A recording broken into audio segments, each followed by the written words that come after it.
Real opportunity, and it's in the back of the net, and what a start! Hello, good evening and welcome back to Oxford City Football Club for the biggest prize in RAF football, the RAF Cup Final. Today's finalists see North Yorkshire-based RAF Leeming up against Peterborough's RAF Wittering. Now, Leeming last took the title in 2006, with Wittering winning it 2 years later in 2008. Let's hear now from both teams. Well, I'm here with Steve Connolly from RAF Leeming and James Turnbull from RAF Wittering. Now, guys, for both of you, it's been quite a while since you've been in this position with a chance of getting to win the RAF Cup Final. James, first to you, it's such an important prize in RAF football, isn't it?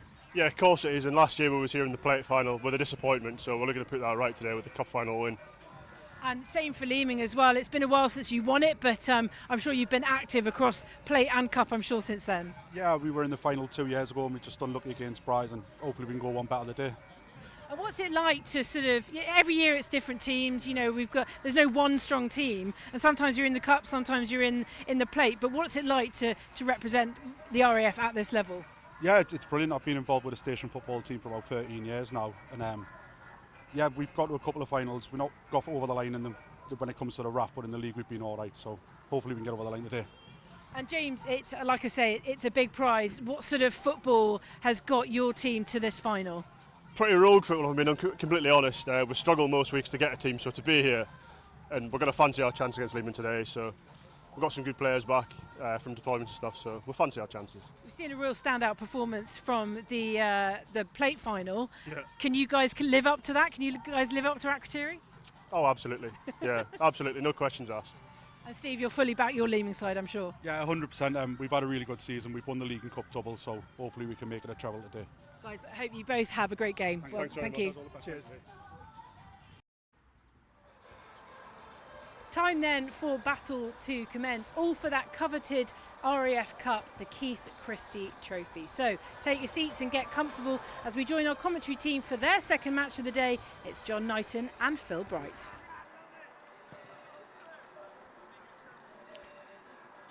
Well, it's 10 years since the very first playing for the Keith Christie Trophy, this RAF trophy, of course, for the station football team of the year. Very tragically, Keith dying 11 years ago in 2015.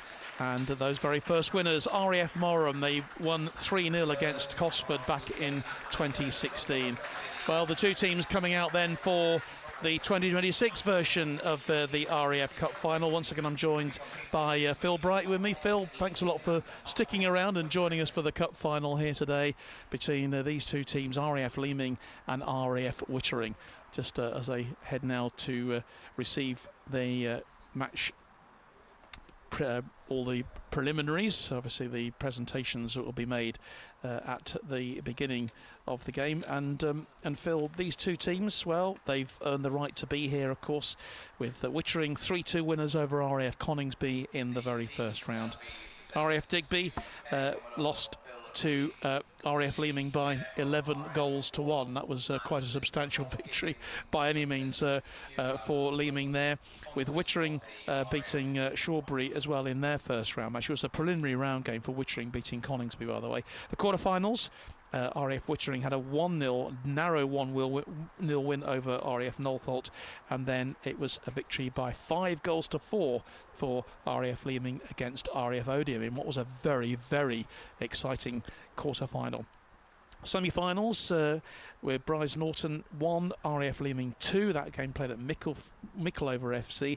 And then Wittering had a 5-3 win over RAF Marham. And just like in the plate final, Phil, we have got goals galore to look forward to, have we? There's that line again. You've said it again. You've promised them.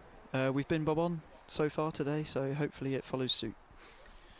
The officials who are going to be on duty today, George Salloway is going to be refereeing the match today with his assistants James Wilson and Ollie Proudlove as well, so they're going to be refereeing the match today. And the fourth official, by the way, is Tom Martin.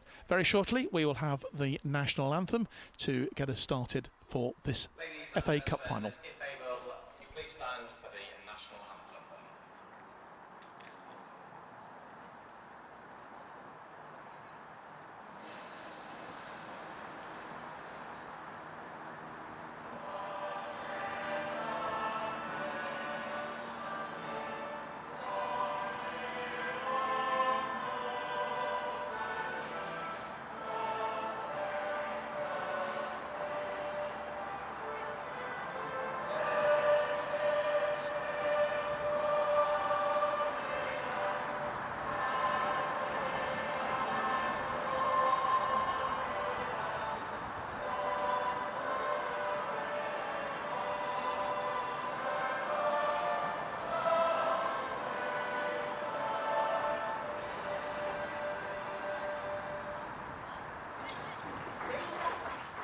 So there we are, the national anthem once again performed for us. So Phil, let's have a look at these two teams, shall we, as they cross each other to shake hands. With RAF Wittering wearing the yellow and black and RAF Leeming wearing the red and black strip today. So Phil, let's start off with the Wittering side. Again, both of these teams are littered with RAF players, aren't they? And there's a lot of talent out there and a lot of goal-scoring talent as well. Yeah, and so the standout for RAF Wittering is in the form of Josh Story-Randall, wearing number 11. He's obviously had international UCAF appearances this season.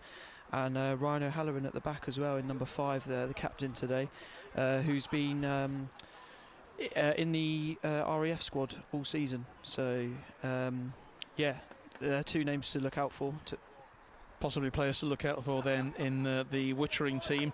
And as far as RAF Leeming is concerned, well, they've got they were actually the beaten plate finalists, I think, weren't they, last year? Yes. So they've got a bit to prove here this evening. What about their side? I'm just looking like Dan Tyndall.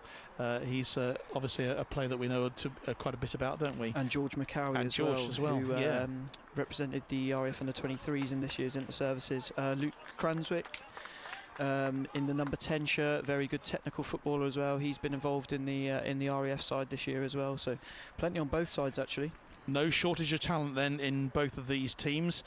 And with RAF Wittering, with their player coach or head coach, Corporal James Turnbull, JT Turnbull, big Man United fan from Newcastle, currently waiting for a knee-op, so he's actually joined the management team there. And RAF Leeming with Steve Connolly as their team manager. So they, of course, have got quite a bench to choose from as well. And we did see the benches well and truly used, didn't we, in the plate final. So just waiting now for the pleasantries to be conducted. Jack Harrison is the captain of the RAF Leeming side as well. And it's all to play for here, of course, with the Keith Christie trophy.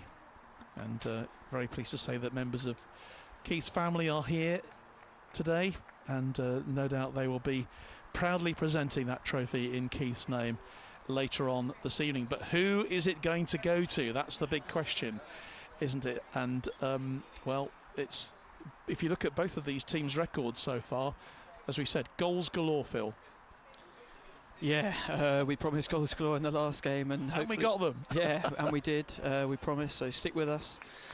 Hopefully these two teams can follow suit, but I'm expecting a much closer affair, to be honest. Well, it's a bit cooler now, of course, than it was this afternoon when we had the plate final with Akrotiri. If you've just joined us and missed that plate final, well, you missed a goal fest, particularly from RAF Akrotiri's point of view. They beat RAF Valley by 6 goals to 1. If you missed that, we will have all the goals for you during the half-time period in this game. And thanks to Craig, who's been busily putting all those goals together for us at our BFBS team headquarters. But it's time for us to get underway then with the game. And RAF Wittering in those yellow and black stripes and dark shorts will kick off from going from right to left as we look here at Oxford City FC. So away we go. Straight away, Ryan Loughton getting involved. But straight away, it's a chance for George McCowie on that left-hand side. Gets the cross in. Early touch of the ball then for Chris Lunn in the Wittering goal. Straight away, Luke Kranzit's got the ball and he's looked for George McCowie's pace out on the left. Now, these RAF players, of course, know each other, and they will be working hard off each other, won't they, as well. Here's Findlay out to Wittering's number 2.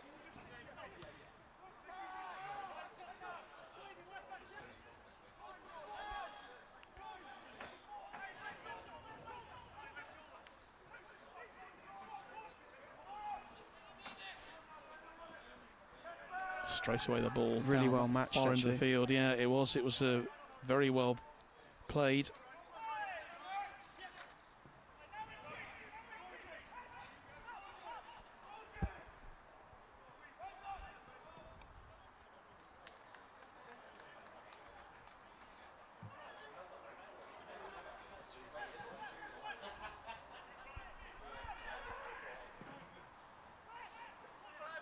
We forgot about Matthew Cape in goal as well. We did, yeah. He's a very familiar face in the RAF setup. He is absolutely right. Safely tucked out then for the throw.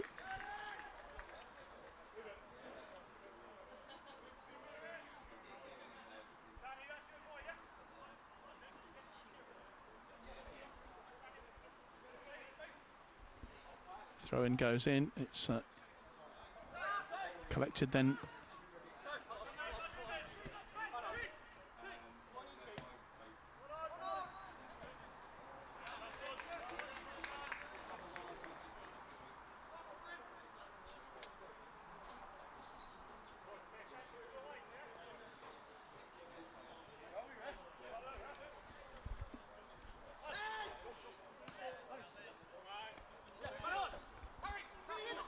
You expect this in the early stages. It's You a do. bit scrappy, but George is in. And he's got an opportunity early doors.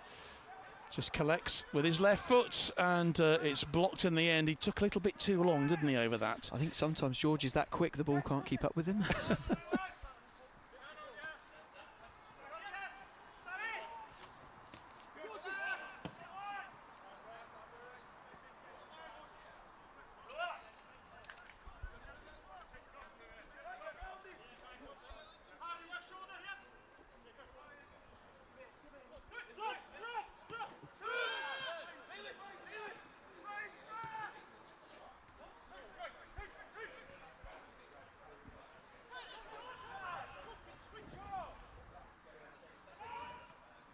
defended good well. defensive work. Yeah, good defensive work there from the I've back actually there. just recognised the number 9 for Leeming as well, John Bailey Vernon Higgs. Yeah. So he played in the first RAF game of the season back in July and scored a hat-trick. Well, there you go. Difficult to make out the numbers actually of the Wittering side with their white numbers, but we'll do our best with them. It's Danny Findlay brings it forward, and Steve Puckering wearing number 21 for Leeming. Ball goes out of play. Joe England will take this.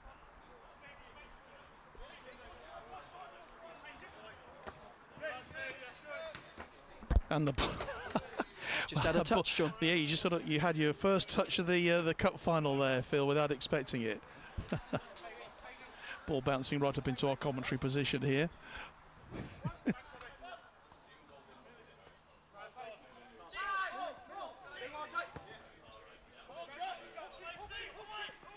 That's going to be the key for Wittering, I think. Get the ball in behind and get Josh Randall running. Obviously, when he's on the ball and got the ball at his feet, he's such a bright player, can go either side.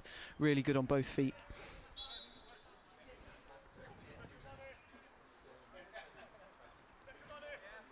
So Wittering then will have this throw in.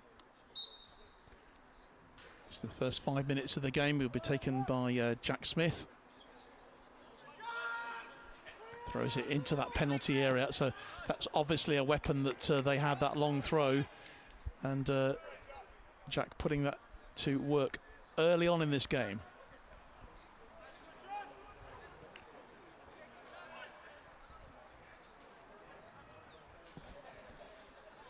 Long ball forward, it'll be chased again by George McCowie, won't it, on that left-hand side. Comes into the penalty area, takes the shot and rattles the crossbar. Great effort there from George McCowie. Brilliant, and George has got that in the locker. Obviously he's so quick, he affords himself a lot of time on the ball. I think he'd been told recently as well, be a little bit more direct at times, and he's cut inside there and had a great effort off the top of the bar. Well, whoever gave him that advice, he's obviously taken it, hasn't he? It was that was a great effort there, and the goalkeeper didn't know too much about it, did Chris Lunn? So an early warning then. His pace is such an asset. Early warning for Wittering. And don't forget, on the other side, we should have had Joe Spalding as well. Yeah, absolutely. Another whippet. Yeah. There's such a lot of pace in these players, obviously, that we all know about from watching UCAF and watching the inter-services games. 3 really good inter-services men's games this season. Very competitive. It's difficult to believe that the RAF actually, because you were leading in both matches, weren't you? Both against the Royal Navy and against the British Army. Don't want to rub it in. John. Yeah, cheers. Sorry for that. But it just goes to show how competitive the inter-services has become over the last few seasons, which is obviously great for Forces football. And it's when you see these players taking what the skills they have into their station teams, but that you are going to get finals which hopefully are going to provide this sort of quality today. Yeah, and there's no bigger showcase than an RAF plate final or a cup final to display what you've got to anyone out there part of the RAF coaching setup. That's a nice bit of work then from Bailey Vernon Hicks there. And he takes the 1-2 into the penalty area, but offside is the decision on this near side of the field. But again, McCowie and Vernon Higgs working well.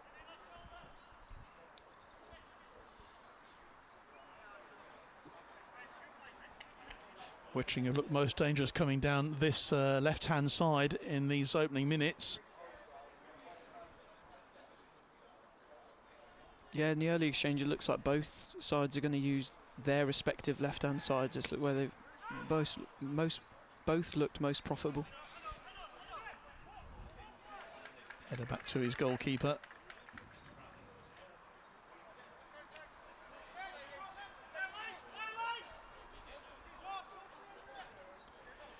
Matthew Cape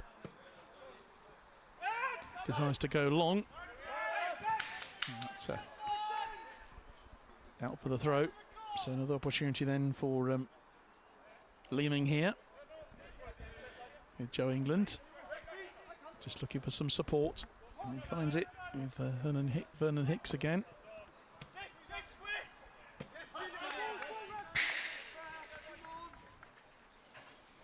Throw this time then goes to Wittering. It looks like Dan Tyndall's going to be sort of like the muscle in the middle of midfield and break things up, be nasty to play against, and try and get the ball to Luke Cranswick, who the technical of the pair that can try and unlock the Wittering defence.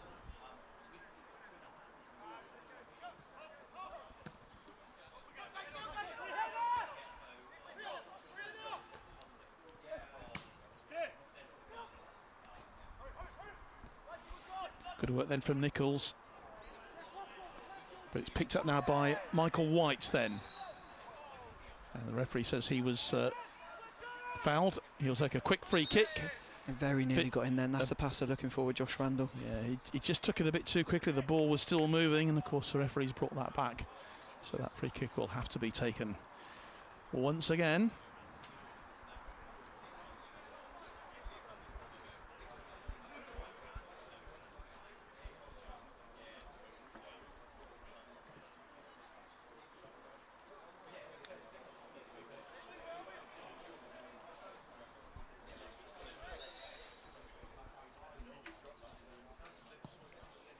Goalkeeper takes then the free kick. Headed clear.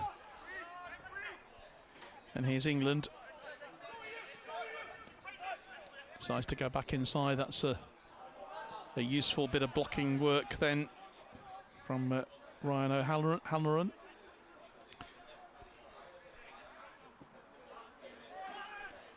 Goalkeeper Keeper's done really well. He did do well. He had to keep his eye on it, and there was plenty of attacking intent to try and deny him, but he held on to the ball well.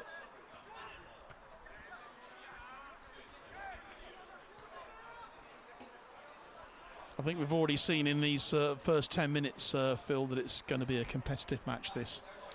Yeah, it's almost started a little bit cagey. Neither team's really properly settled. It's been a little bit back and forth. A lot of ball in the air. But the nearest we had, of course, was George McCowie's shot in, which hit the crossbar, rattled the crossbar. I think it's still rattling now.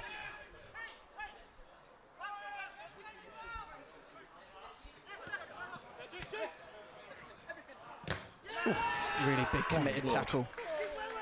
That's a committed stuff from Steve Puckering. I'm sure you heard that one wherever you were watching. But here we go. Taken quickly by Wittering. Really well defended. Yeah. And here's Totes. Another Ryan Lowton, I should say. He gets the cross in, headed clear by the defence. And once again, Leeming will break with George McCowie. And that's really great defensive work then from Luke Totes there. Had to make that tackle, didn't he? Because otherwise McCowie would have been away.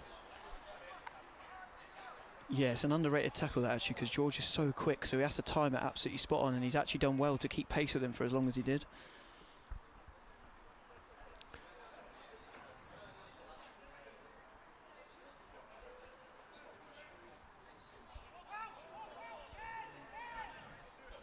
Here's Jack Harrison. And his head will be on the end of that. It'll just bounce awkwardly for him. I mean, he's recovered well, but I'm not sure he should have let it bounce. Well, it's taking a bit of a deflection from Harry Nichols, but they're coming forward now are Leeming. And that's going to roll out of play harmlessly for a goal kick. So 12.5 minutes played here, and the deadlock still to be broken in this RAF Cup Final. Live here on our Forces News YouTube channel. Wherever you're watching this evening, it's great to have you with us.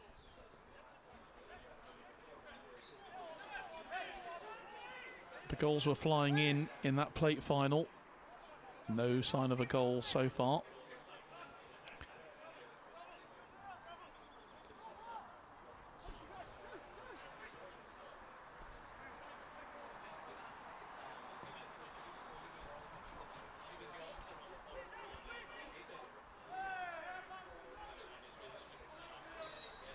Attempted turn then from John Story Randall, but for Josh Story Randall rather. But yeah, I think the refs pulled it back for an earlier infringement. Yeah, and so it'll be another free kick then to Wittering.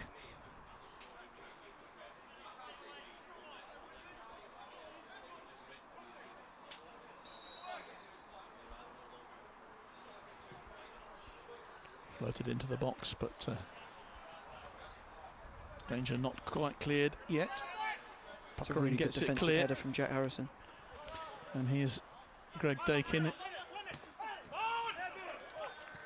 That's a good challenging work then from Bailey Vernon Hicks.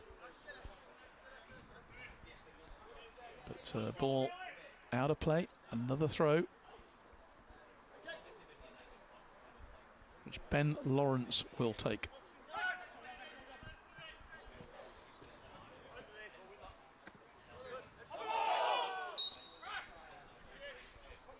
Well, the referee has given that a handball. I was just about to say, I think he's already been busier than the referee in the plate final. Yeah, he has. He has been busier, yeah. But neither team really has started to dominate this game.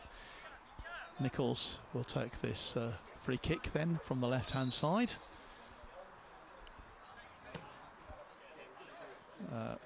And it goes straight at the goalkeeper in the end, easy for Matthew Cape.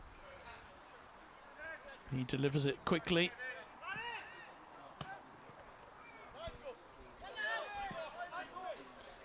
England underneath it, and he's challenged by Jack Smith. That will once again be a throw. So rather an untidy period of play at the moment, Phil. It's not settled down at all, really. Yeah, I'd say so. Neither side really got it down and put a number of passes together yet that we saw in the plate final. Just yet, there's still time. That's some nice work from Greg Dakin there, still going, and he's wrestled to the ground by the Wittering captain Ryan O'Halloran. Referee allows play to go on. Now, opportunity then for George McCowie then, into the box, shoots, and that goes wide, and that's taken a deflection. A great save there from Chris Lunn to deny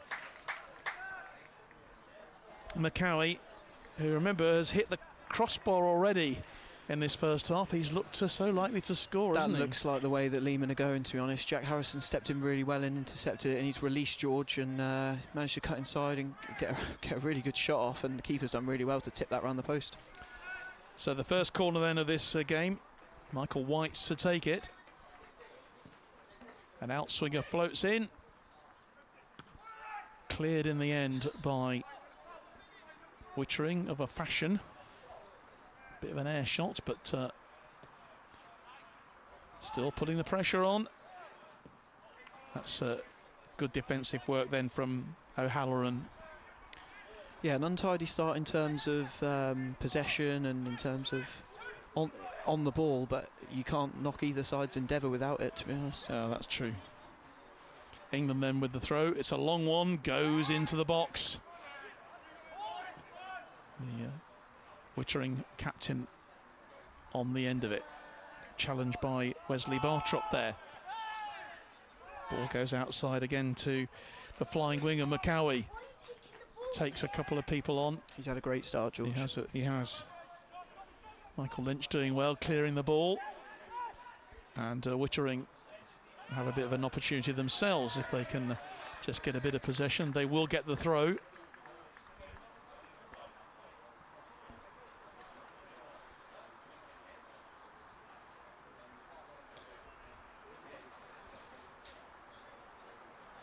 "17 quick minutes have gone here, and we're still awaiting the first goal in the 2026 RAF Cup Final.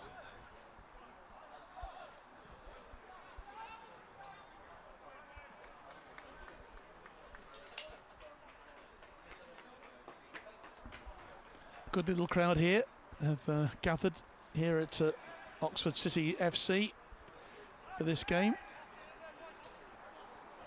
It's a really good turnout, actually, one of the best I've seen in recent years. I think that's been the aim of the FA, to try and get everything all on one day to boost the numbers. Like I said earlier, in the plate final we've had the women's competition today and an over 35s tournament, and obviously the plate final preceding this one. Indeed, real festival of RAF football. It's against McCowie. It's beaten one man, beaten the second, and it's cleared eventually by the defence. That shot coming in from Luke Cranswick. Yeah, I'm not sure he's happy with the purchase that he got on it. I'm sure Luke will think he could have done better than that. He would have hoped to just, But it's George McCowie on the left again. McCowie really is causing all sorts of trouble for this Wittering defence.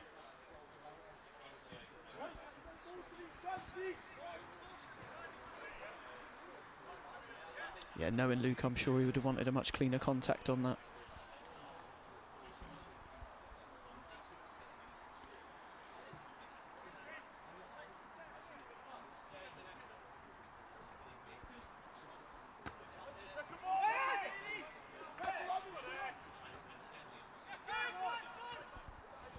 Header forward from Totes, and now a chance then for Wittering. The shot. Yeah, it's tame. Yeah, it was Josh Story-Randall got the shot in there, but it lacked the power. That's going to be a free kick. It's quite a strong challenge there on Dan Tyndall. This referee has quite rightly given as a free kick, and very quickly McCowie again on this left-hand side. He's going to take it right to the byline. Beats one man, beats two, gets a low cross in. And again, the shot from Michael White this time. Get another corner out of it. Yeah, has taken a deflection to give Leeming their second corner of the match.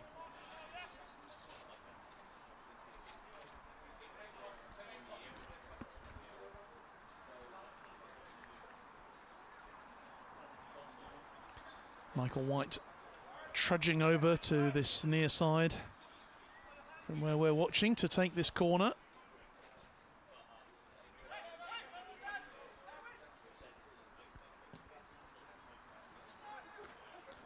This time Puckeridge is on the end of it, but eventually will be cleared. Yeah, it's cleared in the direction of Josh, but he's just on his heels a little bit. Can't hold it up there for them. Leeming very much on top at the moment, but can they make this possession turn into goals? So far the answer is no. They have had the better of the first 20 minutes, definitely. Two efforts from George, and another pull back to the edge of the area that Luke would have thought he should have done better with. They've definitely had the better of the opening exchanges. But while it's still 0-0, both teams highly competitive here.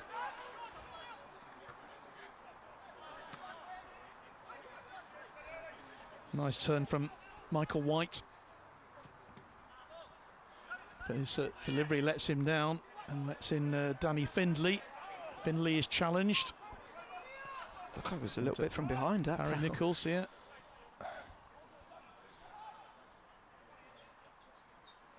That's good defensive work. Really well played there from Wesley Bartrop. Brings the ball clear.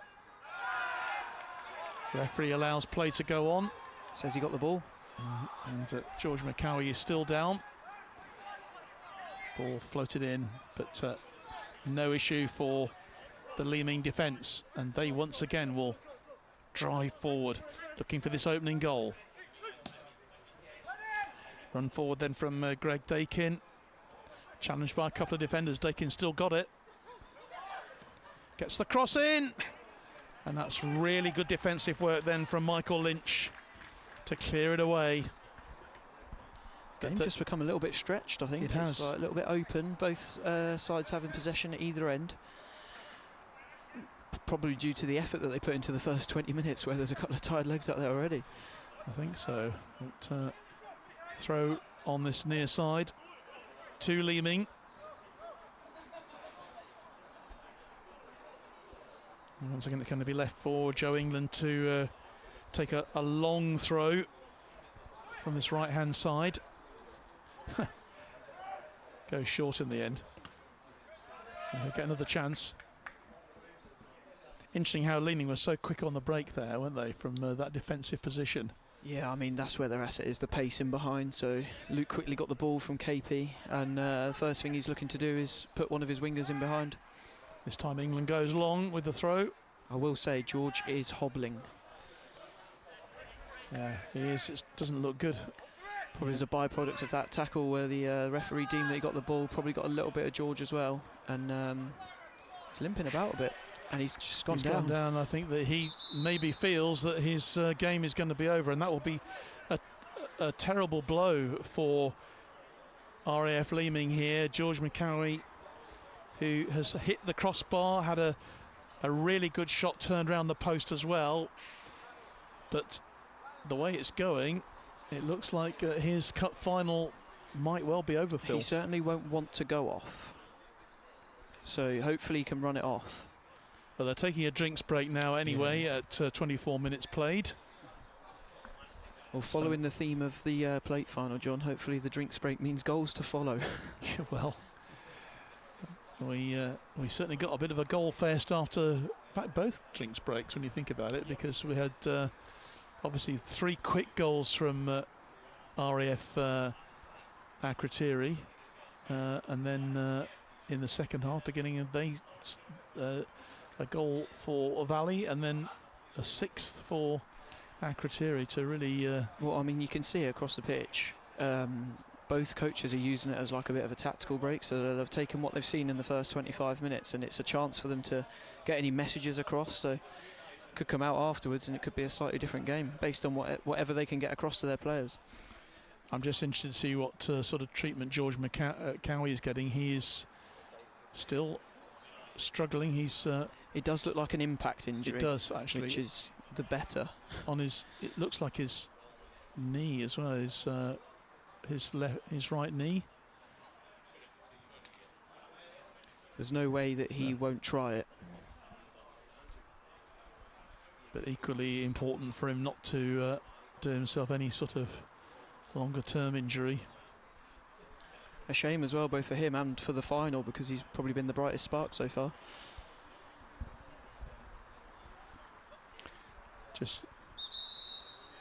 Well, he's had 2 chances.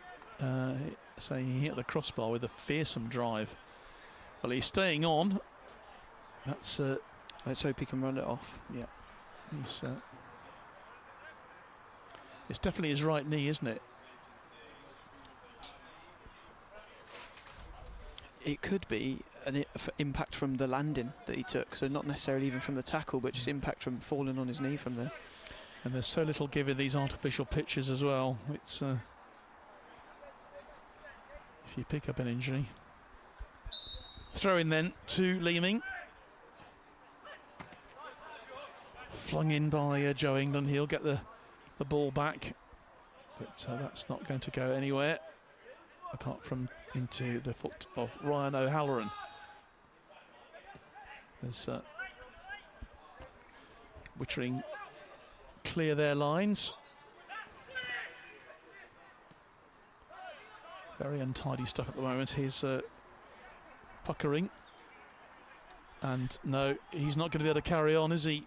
Unfortunately, George McCowie kicks that ball out into touch, and that is his RAF Cup final over, which is, as you say, a huge blow to RAF Leeming and their chances in this game. Yeah, it's a real shame that, as you saw as the ball came over to him, he was already shaking his head, knocked it out, and yeah, unfortunately for him, that's his afternoon over. So Steve Connolly's going to have to make the change. Such a shame. McCowie, 3rd season with RAF Leeming, winning at least 1 trophy every season so far, and as you so well know, Phil, represented the RAF at senior level and also at under 23 level as well, and he's really upset. You can tell he's just,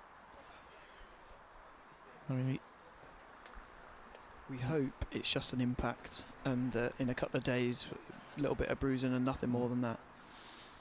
We don't want anything long term. No. But it will be advisable for him to leave the field, I think, that if he's obviously not shaken this injury off on the pitch, well, he's staying on, you know, and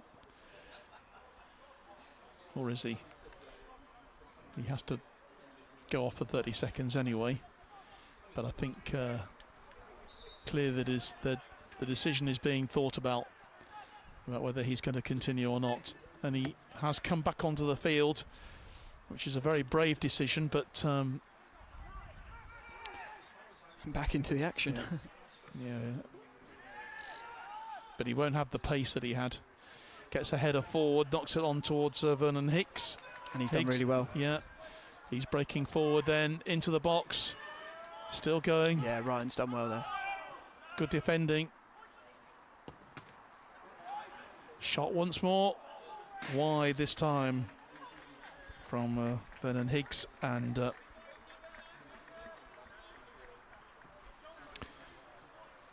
I think it'll be a good battle, that. Bailey Vernon Higgs and Ryan O'Halloran, both big lads, both want to out-muscle each other.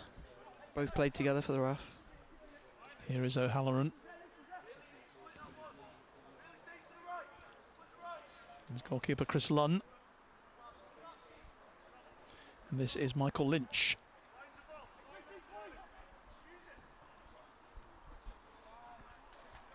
Just trying to get the ball forward, but this drinks break has sort of broken the rhythm again of the match, hasn't it? And Leeming were really on top, and now it's just sort of gone back to like a little bit of a scrappy spell.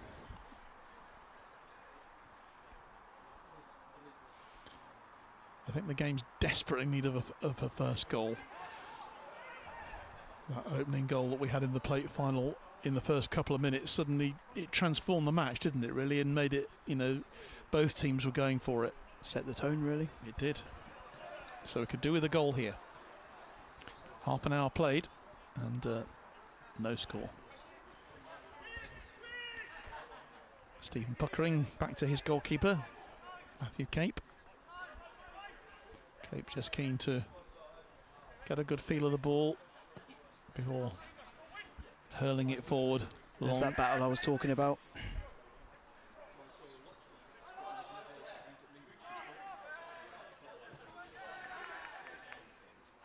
Nicely played by the Cambridgeshire outfit.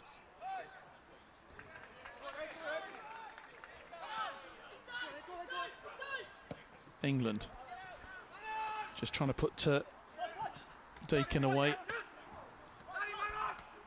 Here's Totes. Nice work from Totes. He's going to go for goal. But, well, it was worth a try. He was on target, but just lacked that power that maybe he was looking for. Meat and drink for Capey.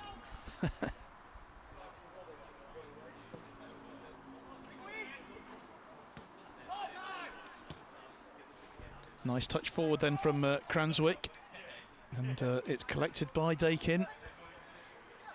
It's into a really good area as well, but Ryan's got across well. He's got plenty of company, but and he's defended it well as well. Yeah, they have defended it.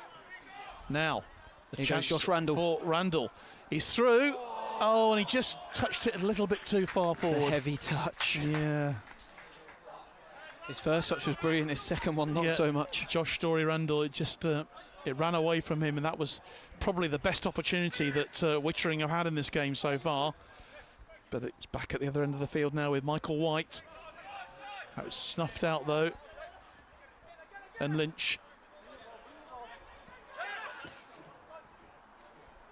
Just a teaser of the type of ball that Wittering will look to employ to try and get Josh in behind.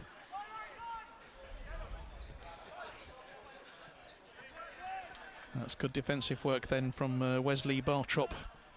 That initial ball there from Nicholas Slave, and it was dealt with by Leeming.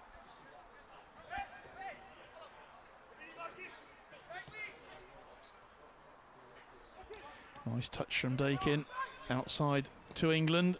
England with the cross. Unfortunately, Vernon Higgs couldn't get on the end of it. Referee allows play to go on. Here's Joe England looking for some support and finds it with Cranswick. Gets the cross in. Headed clear eventually. And Hicks though, good control from him. Oh, still going. Oh, and he's gone wide. He did all the hard work. Just on a side note, John George McCowie has gone, and I really do think that's the end of it, even though I know we kept saying it. Well, he's given it a good go. He's given it his very best. Unfortunately, George McCowie's cup final is over. And it'll be so disappointing for him. So, Leeming forced to make a change, making their first change of the game.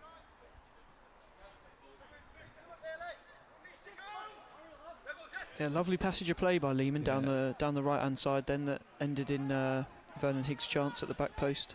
Here's Randall again, Story Randall.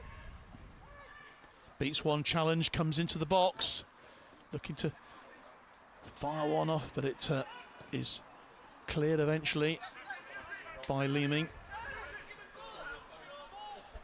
Josh has started to see a little bit more of the ball in the last 5 minutes.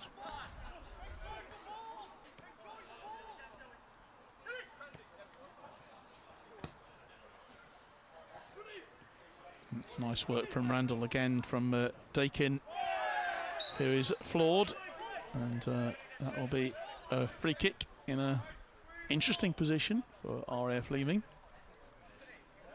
Yeah, probably a little bit too far out to have a shot. Get the big lads up from the back, put the ball into a good area.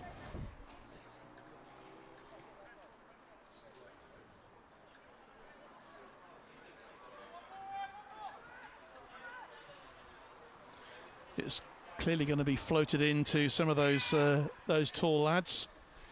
Big group of them at the back post. And Dan Tyndall then with the free kick.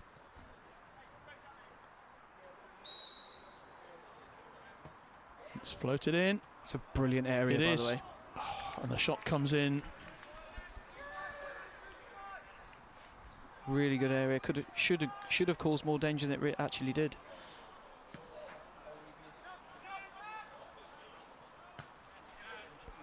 Good header from Jack Harrison.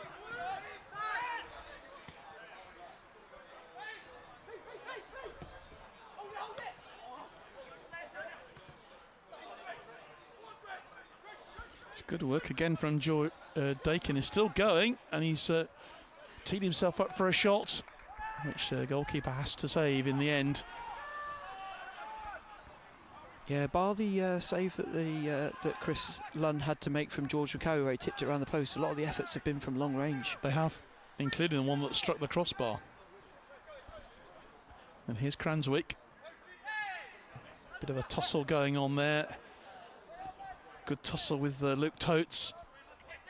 Totes goes to the ground, but here come Jack Smith into the box. And he gets the shot in. It's a good one as well, which the keeper has to save. KP really quick with his distribution again, and Luke's back on the ball. Leeming looking to counter-attack. Here's Dakin. That ball will go wide onto that far side of the field, and it's collected by Thomas Kearney, who gets the shot in. And again, it's a good save from the goalkeeper. Two great saves from the keeper. Well, Tom Kearney, who's come on as a substitute wearing number 14, he got that initial shot in, and then it was Bailey Vernon Hawks, wasn't it, in the end, who got the follow-up. But again, Leeming asking some questions here. That'll go wide onto that left-hand side. That Kearney is offside. Interesting though, so George has gone off, and it's still that left-hand side they're looking to. It's actually Josh Miller, I beg your pardon. Yeah, Josh Miller wearing number 14 for Leeming. I'm looking at the wrong team. Thomas Kearney is actually the Wittering substitute who's not come on yet. I'm sure he will.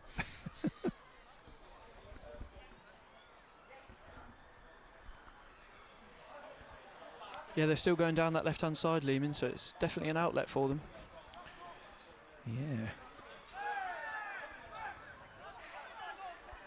Throw goes to Wittering.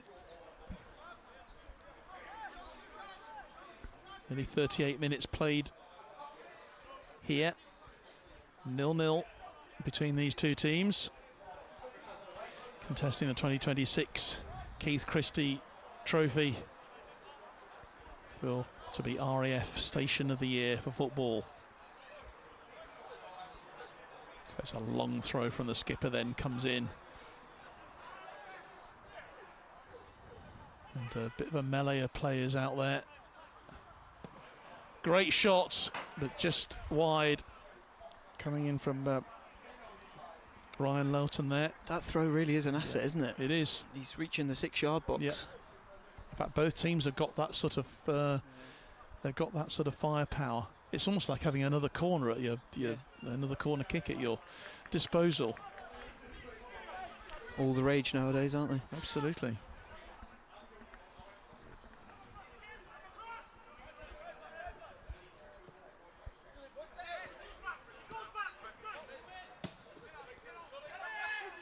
Going for that long ball through to challenge the Wittering defence, but Ryan O'Halloran is more than capable of sorting that out.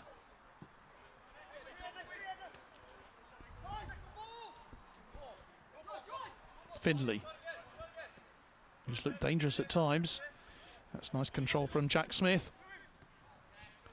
And that is going to roll out just for a throw, I think. So it's another long throw opportunity perhaps for... This one is right in the corner. Right in the corner. It could easily, a couple of... a few centimetres the other way and it would have been a corner kick. And it's the big number 9, Jack Smith, who will take this again. It's almost as good as a corner, really. Plenty of height on that one. Oh, Josh Randall brought that second phase down really well, and brilliant defending to stop him getting a shot off. Slade gets a shot in, and it is turned into the net. Well, would you believe we do have the goal, and it's Jack Smith, I think, who's got the goal, isn't it? Wearing number 9. It looks...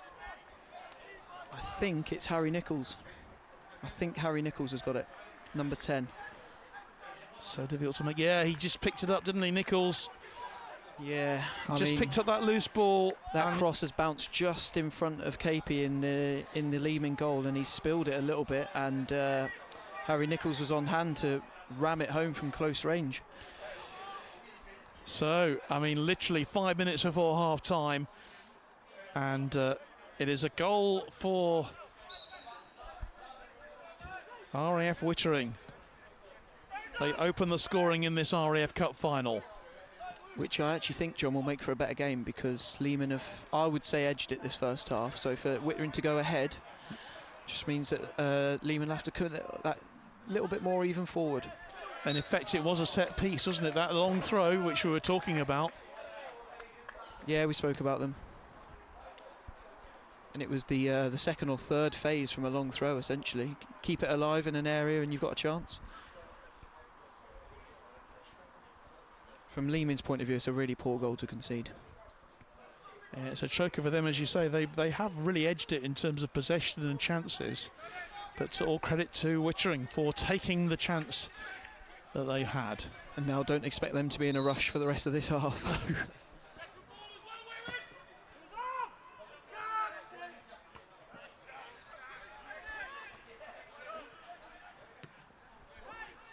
Luke Totes just went down there. And right, a chance for Leeming again. Oh, and great defensive work, brilliant defensive cover there from Ben Lawrence for Wittering, which gives Leeming another corner. But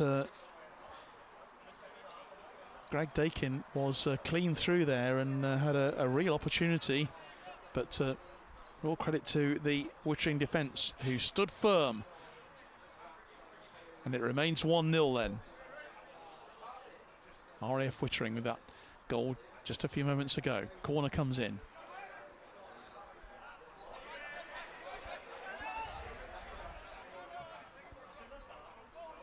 Cleared by Totes. On the break again.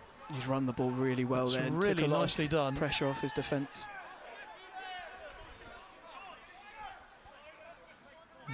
And JT Turnbull will be delighted with that, because he'll know that his team have been under the cosh a little bit, but the referee allows play to go on. Yeah, the referee's letting a lot go. Here's Findlay. No, he's brought it back now. It was eventually a foul. And I don't think that Jack Harrison is particularly happy with the last few moments of play. I think Jack's had a really good half actually, and that goal, not his fault obviously, but it's really harsh on him and the rest of his back four, because he's defended particularly really well. Been really strong in the air. But it's another chance here for Wittering, not just to wind the clock down, but to maybe add a second goal here before half-time. Harry Nichols is over the ball. Interesting that Ryan O'Halloran hasn't gone up for it. Probably their best aerial threat. Yeah. Obviously they're keen to protect the lead they have as well as maybe extend it. Yeah, we haven't got long left of the first half. Nichols out. Floats it in. And it's a second goal! That ball is put into a brilliant it was area. A beautiful header, and congratulations to Wittering. They've done them for a second time. Well, there's me saying Ryan hasn't gone up, he's their best aerial threat, and then they just score from a header. Incredible. The ball that Harry Nichols has just put in is a worldie, by the way. It's put into that absolute perfect area, so the defence are facing their own goal when they attack it, and KP can't come for it because it's put into that little bit of an area of uncertainty, and yeah, one of them has just glanced it in. Yeah, and I think it's Jack Smith. Yeah, Jack Smith, yeah, who's got on the end of it, and didn't need to do a lot with it. All the direction was on the ball, he just had to glance it in at the back post. Well, this game has absolutely turned on its head here, because, and if you look back at the stats for the first half, Leeming have really had all the quality attempts on goal, but they have been absolutely stunned by two. In relatively quick succession. Absolutely, within a couple of minutes of each other, actually. Some big half-time team talks coming up. Well, we did promise you goals, and you have goals here. You're welcome. I wonder how much the injury to George McCowie's knocked the Leeming side. Well, he was clearly a linchpin in their team, and it has, conceding the goals in the way they have done, as an offside flag. Started the game so well, so brightly, direct, got shots off, was cutting balls back from the byline. I wonder just how much of an effect he's had on what's happened. We're now a minute into stoppage time here. Yeah, and there's a big team talk ahead for RAF Leeming, that's for sure. Probably a more relaxed team talk for RAF Wittering, for JT Turnbull, who probably can't believe, actually, that he's suddenly got a 2-0 cushion here. Yeah, I mean, we spoke about the importance of set pieces in the plate final, and although none of the goals really came from one, we've seen the second or third phase from a long throw-in result in the first goal, and then a header from a free kick. So the opposite story. Amazing. Just the last moments then of this first half as referee checks his watch. I don't think we're going to have much longer to play in this first 45 minutes.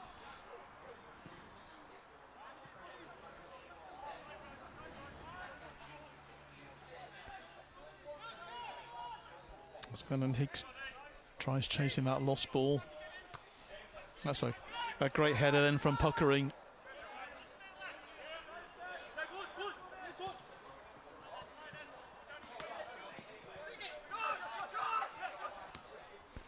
Good close control from Josh Story-Randall, who's come over onto this left-hand side, and he has the ball now.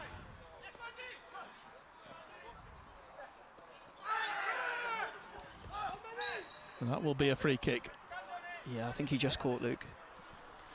When you think about it, it was Josh Story-Randall had the best opportunity, didn't he? For he did, yeah. Wittering. His first touch was really good, and his second one, which would have set him for what I imagine he would have got a shot off with his next one, just knocked it out of his motion, and KP was able to collect it.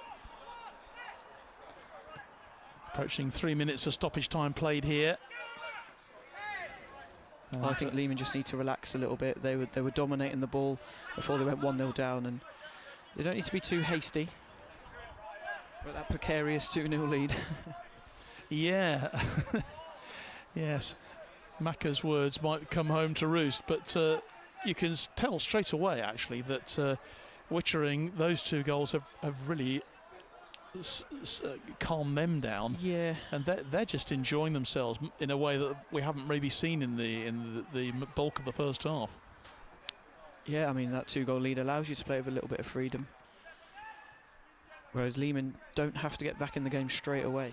They can regroup at half-time, let their manager get amongst them, and try and come back out in the second half and put it right. I think we know though that the next goal will be absolutely crucial in this final.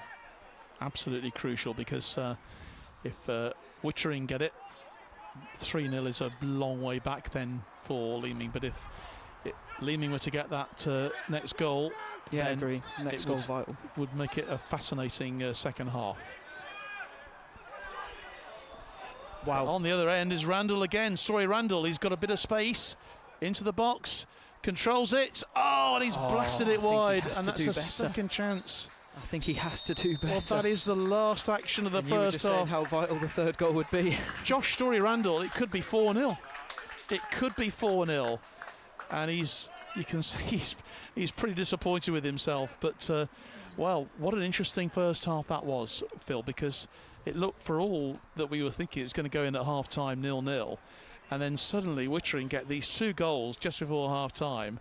And it's a very different match now. Yeah, it started off cagey and neither side really settled. Obviously George McCowie had the best 2 chances before he unfortunately had to go off. But yeah, I agree with you. I didn't really see where a goal was going to come from, and then, like I say, two in relatively quick succession, and all of a sudden Wittering have the upper hand when Leeming have probably just edged the first half on the actual in terms of play. Yeah, I mean, obviously they both came from set pieces as well. The header, yep. basically from a long throw, yep.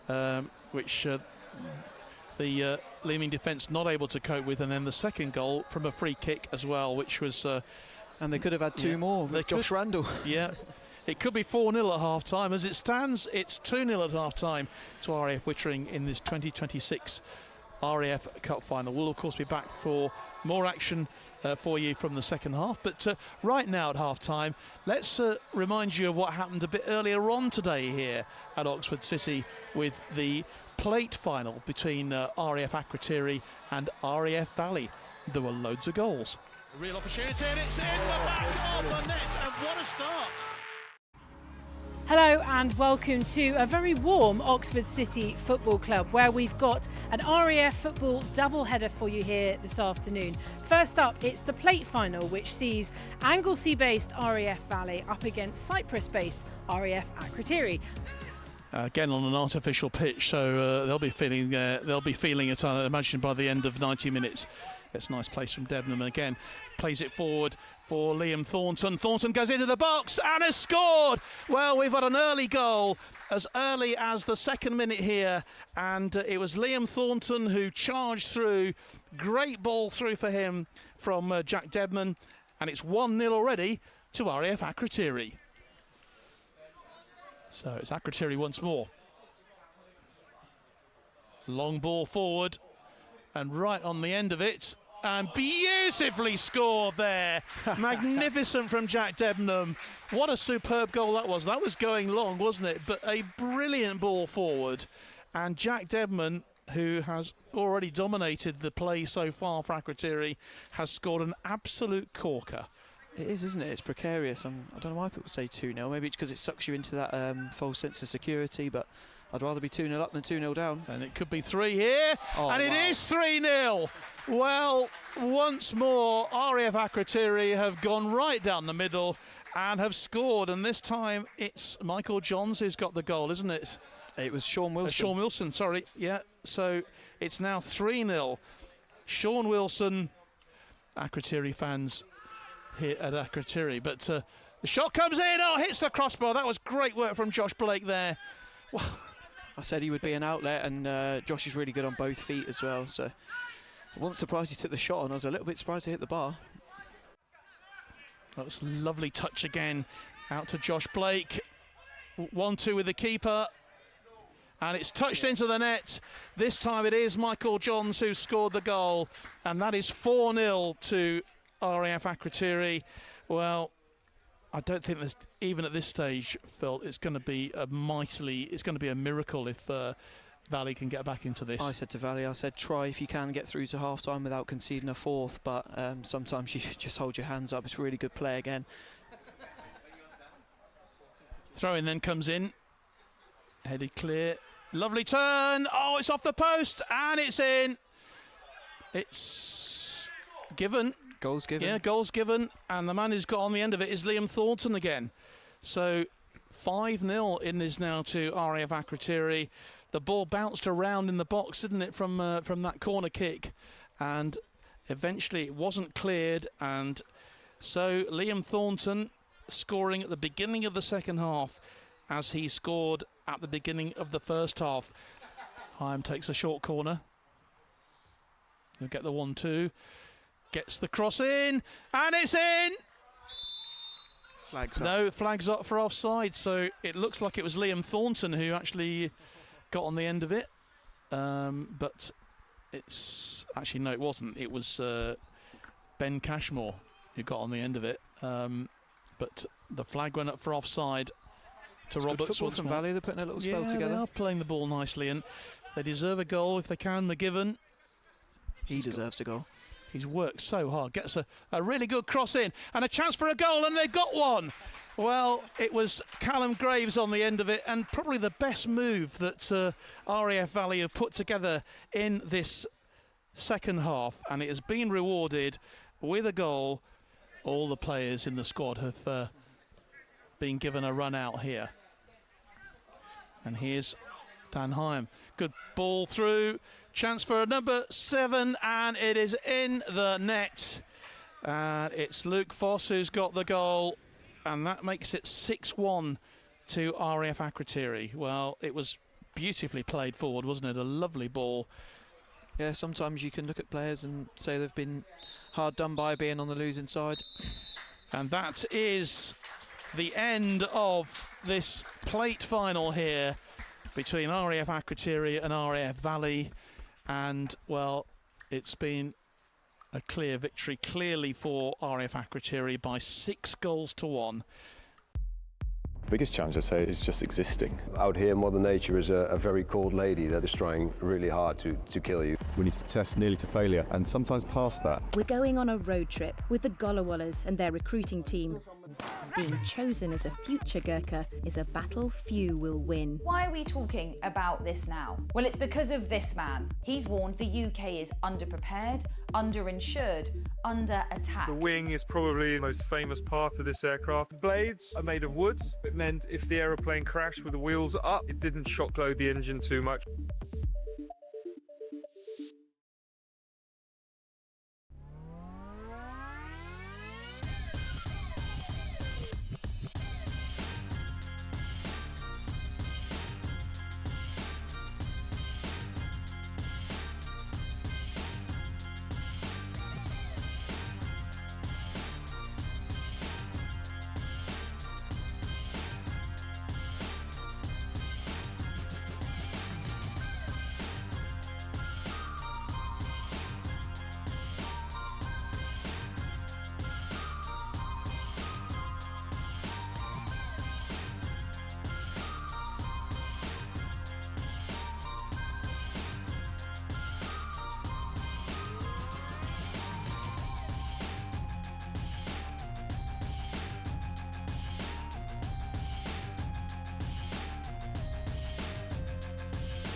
A real opportunity, and it's in the back of the net, and what a start! Okay, well, thanks a lot. Welcome back to Oxford City here. As we're waiting for both teams to come out now for the second half. But it's a great pleasure, actually, to welcome Jack the Gaffer Housley-Stott, the manager of the RAF Akrotiri team, just joining us very briefly here at commentary position. Jack, congratulations to you and your boys for a terrific performance in that plate final earlier. Cheers, John. Thank you. It was a competitive game, wasn't it? It was lads turned up and just got the job done. So from start to finish, I think 6-1, good result. We'll take that for us. You say it was a competitive game. You know, you've been scoring goals for fun, to be honest, in this competition, haven't you? Yeah, but I mean, if you've got Jack Devon on the pitch, it's a bit of a blessing, isn't it? And we've got some lads that score goals for fun at the front. So, yeah, we're pretty blessed with some players. Thank you. I mean, the scale of the victory, maybe that even surprised you, didn't it? Because, you know, let's face it, Valley came here having beaten both of last year's cup finalists in the plate competition, and they scored 11 goals in the run through as you did. Yes, I mean, in football anything can happen in 90 minutes, can't it? So I think we just got the upper hand and just never took the foot off the gas, and yeah, 6-1, good job. Have you had any reaction from back home in Akrotiri in Cyprus? Yeah, lads have been getting sent videos from the families, kids celebrating, so that's what it's all about, isn't it? It's all well and good for the players, but families left at home and having a good time and celebrating with their dad scoring some goals. Absolutely right. Well, listen, congratulations to you and the boys today. You've done the Eastern Mediterranean proud as far as the RAF's concerned today, and it's a great day for RAF Cyprus football as well, isn't it? Yeah, cheers, John. I think there's a couple of lads from a couple of the bases in Cyprus, so yeah, they've all done us proud, and I think we're going to go for a couple of drinks now and do some celebrating.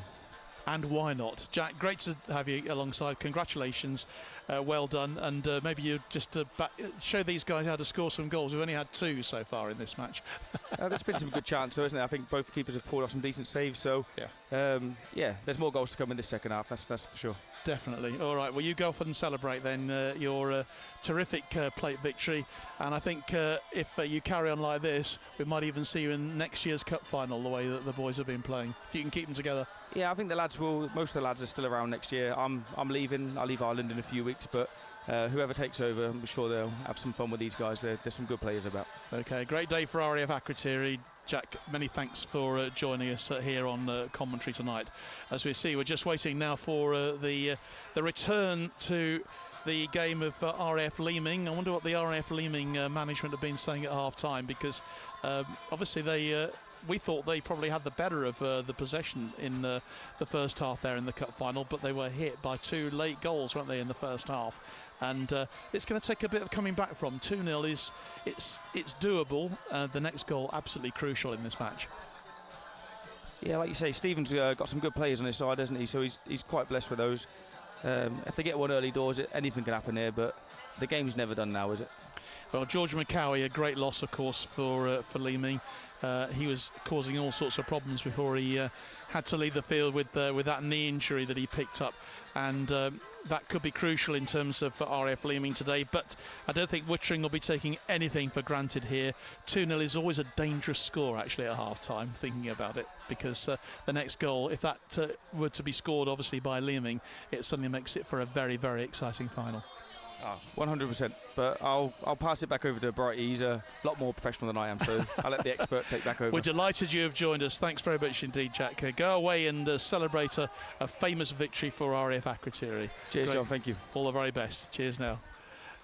And it's been a good day for RAF Akrotiri so far, obviously, with their 6-1 win to win the plate competition. Phil, thanks for coming back. It was just good to get Jack's view then on the game, and very modest about the team's performance, as you would expect. Yeah, you do expect that with Jack, but fair play to his side today. I mean, they were clear winners today. Take nothing away from RAF Valley at all, but sometimes one team's just too good on the day, and Akrotiri certainly were today, and they were fully deserving of their 6-1 win. You obviously mentioned Jack Debner's performance. He was the player of the match and was absolutely outstanding, but it takes a team effort, a team performance to produce that kind of victory. So we are ready to go then in the second half here at Oxford City, and just to remind you, if you're just joining us, that The team from RAF Wittering in the yellow and black have a 2-0 lead at the start of this second half. What can Leeming do about it? Or can Wittering increase their lead? Well, the next 45 minutes will give us the answers to those questions. Just checking to see what any changes that have been made. I can't see any notable changes that have been made. Obviously, Wittering, Leeming had to make a change. Josh Miller coming on for George McCowie about half an hour into the first half, but I don't see any other changes so far for either side, but they might have snuck on without us noticing. No, the only thing I would notice is that Leeming's half-time team talk was considerably longer than Wittering's, so maybe a case of Wittering saying, "Yep, can keep doing what we're doing. We're happy with what we've got," and Leeming a little bit of a rocket up them. You could well be right. There's a lot at stake here in this Keith Christie final. Immediately it's Leeming who are on the front foot. And captain fantastic for Wittering, Ryan O'Halloran, clears that one away. It'll be a throw-in on that far side then to be taken by Joe England. He had a bit of success with the long throws, and another one flung into the box. On the end of it is Luke Cranswick there, and that goes for a corner, and that I think was goal bound had it not been for a defensive leg there. It was, but similar to the first half, he's hit it into the ground a little bit, which has taken a lot of the pace off it, and one of the Wittering defenders been able to get a block in before it reached the goalkeeper, but early start in the second half for Leeming. Goes for the corner then. And it shall be floated in by White and dealt with very well by Wittering. Here's Harrison. They're still going. This substitute Josh Miller gets the cross in.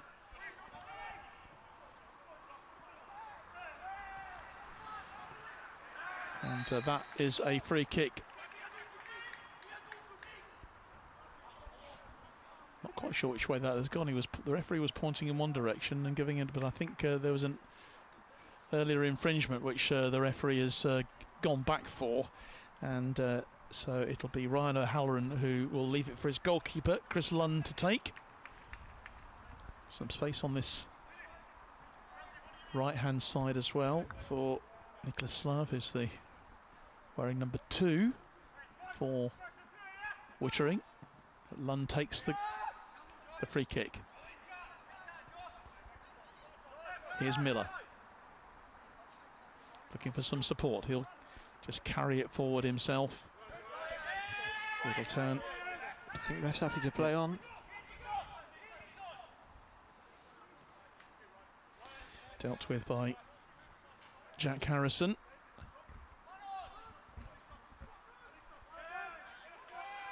Taken, loses out and wins it back again though.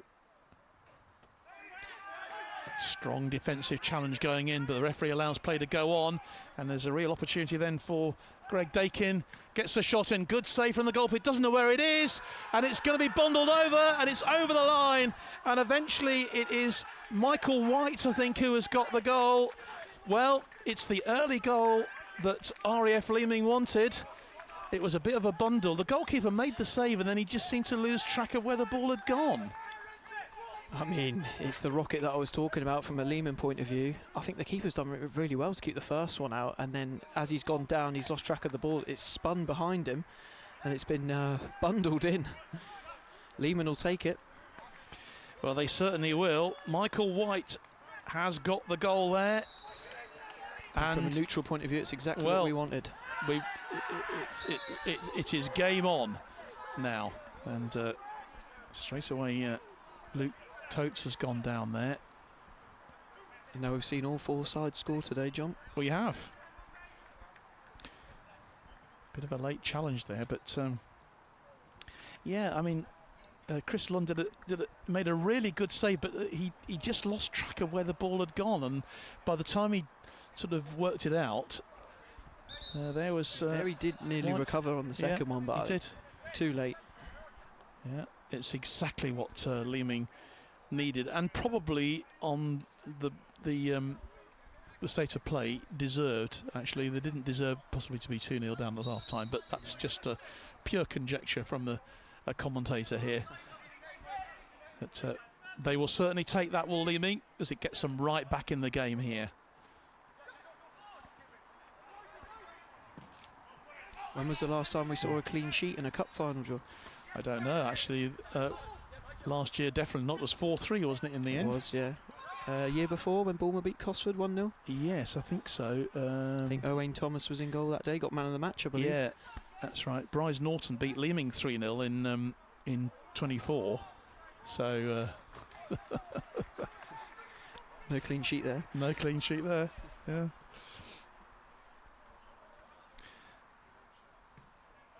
Yeah, just looking back, 2016, the first Keith Christie trophy, it was 3-0 to Marham that day. I was watching that at Tame United, just down the road from here. That's a really good play from Luke Totes there. He was having his shirt pulled, and there's a yellow card goes up, and that is Dan Tyndall goes into the referee's notebook for that challenge.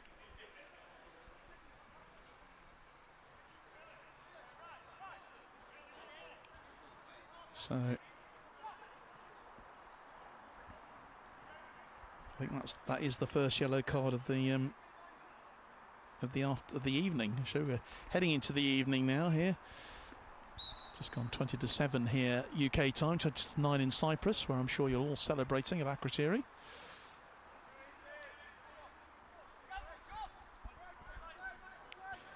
Certainly the Villa fans were celebrating in Istanbul last night.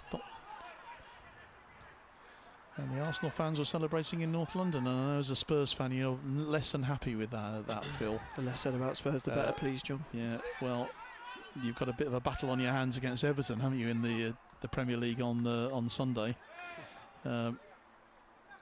West Ham, of course, as well. So it's have you got any fingernails left? I'll be there, don't worry about that. The crowd can make a big difference actually at the Tottenham Hotspur Stadium on Saturday. You've not had a huge amount to shout about really at home, have you, this season? It's been away where Tottenham have got the best results. Anyway, that's for Sunday, that's for the weekend. You can get yourself well prepared for that over the next couple of days. As it stands now, Wittering have a free kick. Almost on the halfway line. Coming in on the end of it. It's he got his header in, did Jack Smith there, but didn't have enough power in it to trouble the goalkeeper. That early goal in the start of the second half has really set up the rest of this game. Yes, it really has. So the crucial third goal, as we said. I just wonder how many men Wittering will commit forward as the game goes on, and this is when they start to think we'll take what we've got. That's fantastic work there from Dakin. Unfortunately, it only goes out for a goal kick, but he did really well there, didn't he? Yeah, he did really well, and then conversely, really well marshalled by Ryan O'Halloran as well. Well, if you're looking at player of the match, I'm sure they'll be asking you for that a bit later on, Phil. Then Phil O'Halloran Ryan O'Halloran could be amongst those candidates. But here come Leeming. This is a great work from Dan Tyndall. Gets the shot in. Goalkeeper makes the save. I got accused of choosing my friend in the last match. Did you? Anyone with eyes would have seen that Jack Dedman was worthy of it. Absolutely. Or maybe the person who was criticising you was blind. All in jest, I'm sure. Here's Dakin again on that right-hand side. He's looked dangerous. Oh, that's great work. He's done really well. Comes into the box. And once again, Leeming threatening. hits the referee. That will be the ball will go back there. But yeah, Luke Cranswick there tried to get a shot in, but again, excellent play from Greg Dakin. Yeah, again, really bright. He's making staking a claim as well from the Leeming side. In fact, really, a lot of the best things that have come from Leeming since George McCowie had to lead the field have come from him on the right, haven't they? Yeah, you're right.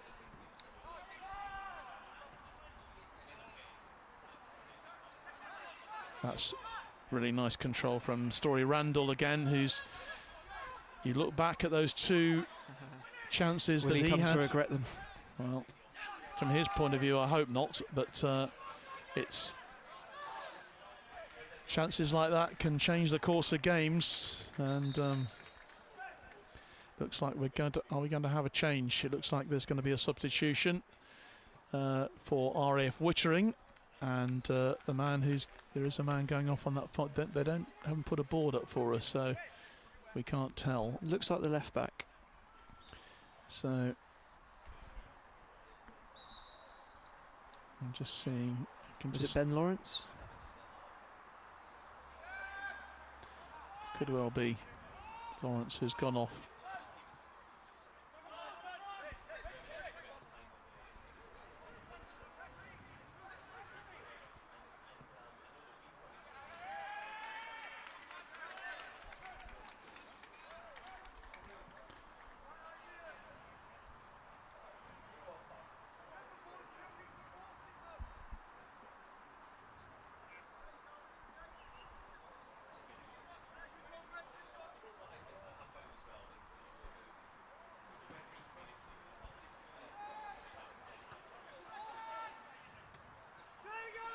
Okay, here come Wittering then, and this is Randall. Still has it, tries the shot, cut out by Steve Puckering. Yeah, he doesn't want to try too hard to make up for those two that got away from him in the first half. Would have been speculative from there. Well, it's Joe McGowan, Governor, who has come on for... Is it Joe McGowan? Sorry, it's just the numbers are very hard to make out with me failing eyesight here. White on yellow doesn't work, does it? No, it doesn't really, no. We'll have to have words with Wittering about that in future.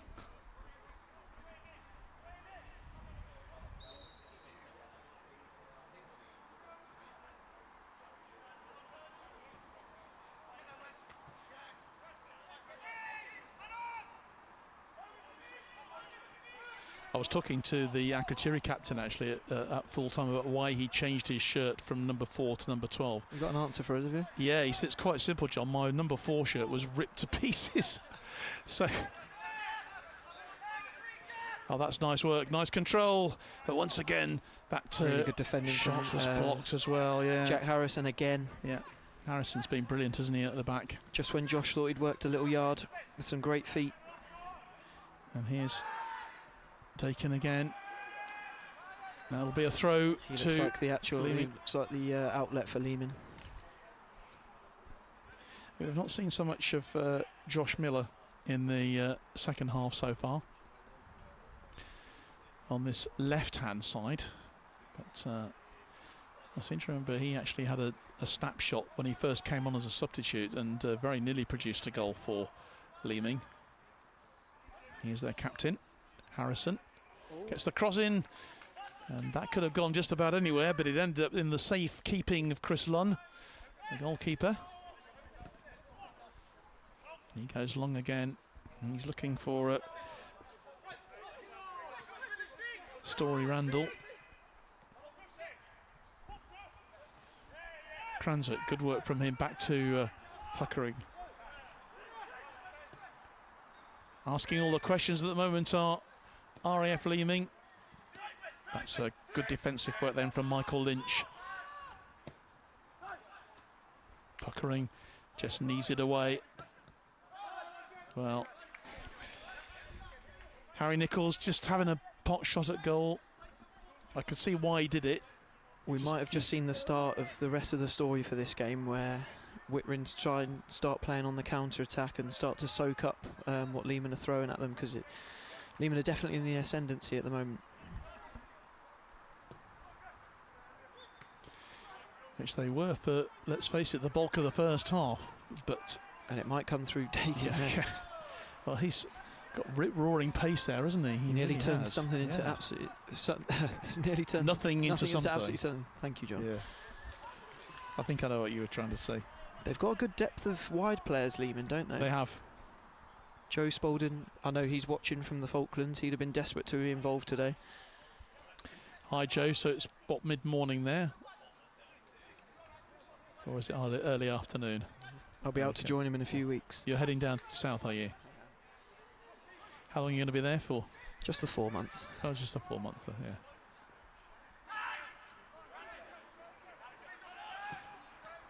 Okay, so what can Wittering do here?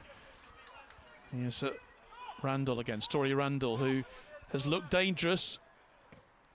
Gets a low cross in, that could have gone anywhere, but it was well watched by Matthew Cape.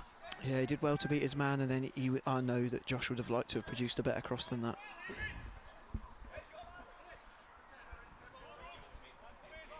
Tyndall. He's looking to put Miller away, Josh Miller, who will reach that. Yeah, they switched wings, the Leeming wingers. Shot comes in, it's clear by the defence in the end. That was well spotted by Luke Totes there. He's now brought it forward.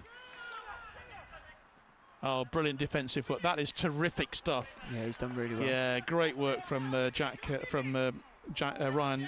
Harrison there. Brilliant stuff from him.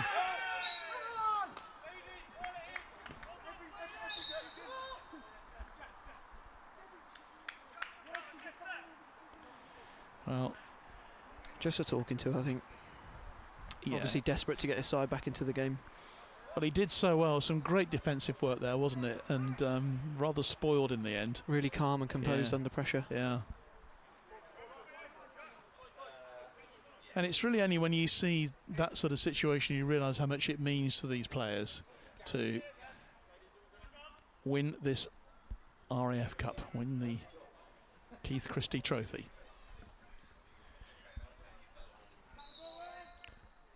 So, free kick then floated in by Ryan O'Halloran, collected by Miller. Just been told I am on player of the match duty again, John, so I might need your help. Okay, well, here's a chance then for Dakin. This time on the left-hand side, tees it up, fires wide in the end.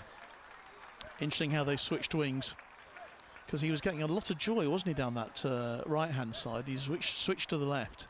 Yeah, I wonder why. I wonder if he just thinks maybe because the left-back that came on his fresh legs, if he fancies running at the right-back that's still on from the start. So. Well, maybe he thinks that as well that Josh Miller could be more effective as well on the left-hand side. Yeah, or if it's just a ploy to use his pace and try and cut inside and get a shot off like he just did then. You see it regularly and often, actually, don't you, with wingers swapping over to just trying to confuse the opposition. Should be able to play them both, shouldn't they, John? Should. Yeah, absolutely.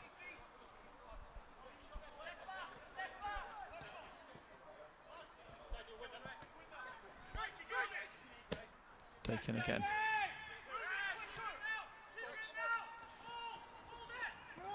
Story Randall throws everything into that. Yeah, he threw everything into that. That's a good control then from Bailey Vernon Hicks. Just looking for a sniff of a chance. A flying tackle coming in from Slave there. So this is such a competitive time in this match.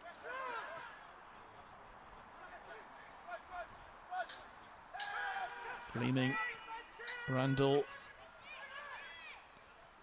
and the shot, he just pulled it, didn't he? Just Dakin again. A little bit across the face of goal. And Josh Miller had set it up for him, really. And you can tell that he's very frustrated, is Greg Dakin there. Way, there are a few boys on haunches here, there's a few boys stretching, there's a lot going into this. Yeah. Well, we've got to that stage in the game now, nearly 65 minutes played, and plenty of time left. Plenty of time left, but aching muscles, aching limbs. These pitches really take it out of the players.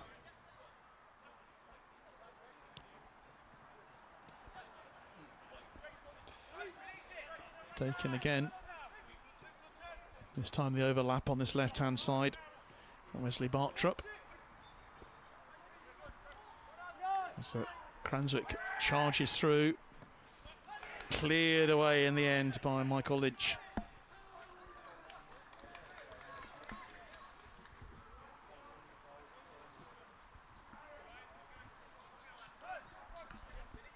Throw goes short.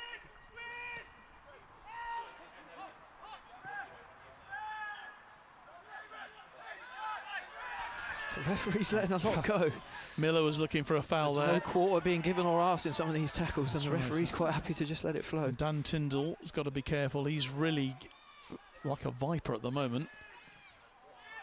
On the cross, just a bit too much. It's just a little bit wasted. When you get into those areas, you've got to make the most of them. Now we've still got, what, probably half an hour to play. We've played 4 or 5 minutes of stoppage time. So still plenty of time for Leeming to get back into this game.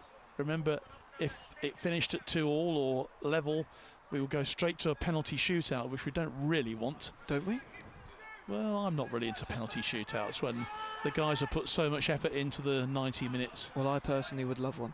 Okay, fair enough. Well, maybe they'll ask you to take one.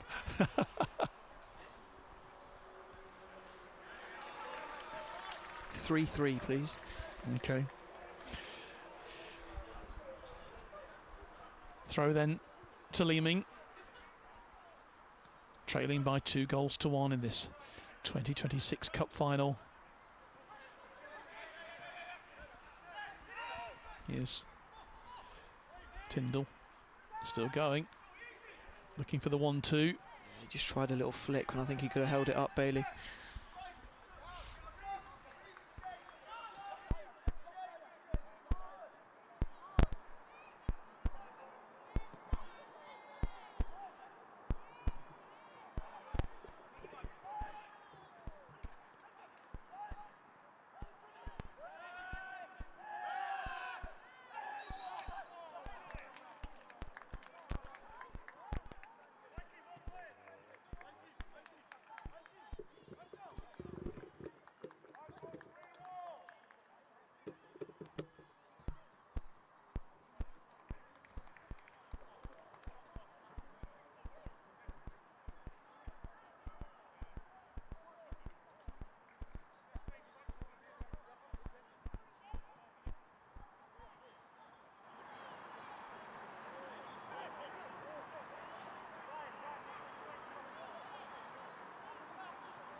A real opportunity for RAF Leeming there, and Steve Puckering was so close, wasn't he, to getting that equaliser just as we now take the second drinks break. And apologies for that sort of break in commentary there. The beauty of a live broadcast, John. Absolutely, but luckily, fingers crossed, he didn't miss too much, and obviously we still had the pictures there. So a chance then for Leeming to get back into it, but it was missed. And it remains 2-1 in favour of RAF Wittering. Somebody somewhere had heard enough of us. Yeah, absolutely. Well, you're stuck with us for at least another half an hour. Great to have your company, by the way, live on our Forces News YouTube channel this evening, and also on Facebook as well. Live here at Oxford City FC, and if you're watching on BFBS TV around the world, maybe you're still watching an Akrotiri, although you've got better things to do now in terms of celebration for the plate victory earlier on against RAF Valley by 6-1. Players just emerging now then after their drinks break. A couple of players also getting a bit of treatment as well for a touch of cramp perhaps.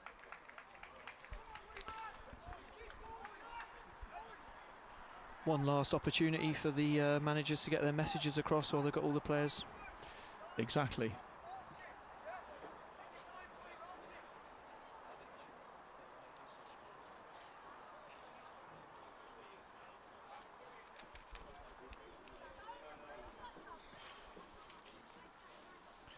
George Shalloway is, by the way, the referee for this evening's game, with James Wilson and Ollie Proudlove, his assistants. Been very well marshalled so far, both of these games that we've seen. But what can Leeming do? Can they get this equaliser that they desperately need, trailing 2-1 at the moment? Set up really nicely, I think, John. It is, I think you can just tell with the way the players are going into some of the tackles, the 50-50s, it's a real battle out there. Yeah. And who says station football doesn't matter?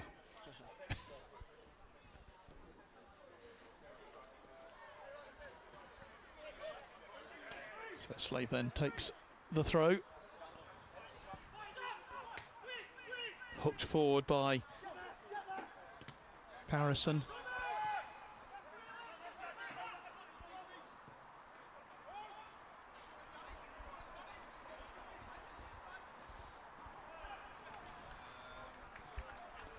Joe England, who's been so solid at the back as well for Leeming in this game. He has the ball now. Looks for Miller.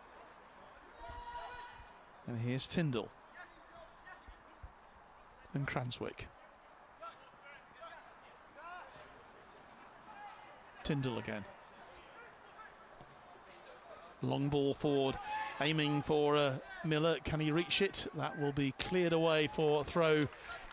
Yeah, I think Ryan's done the right thing there. Wasn't sure if his keeper was going to make it, and so he's just took it upon himself and taken responsibility and knocked it out for a throw-in. Yeah.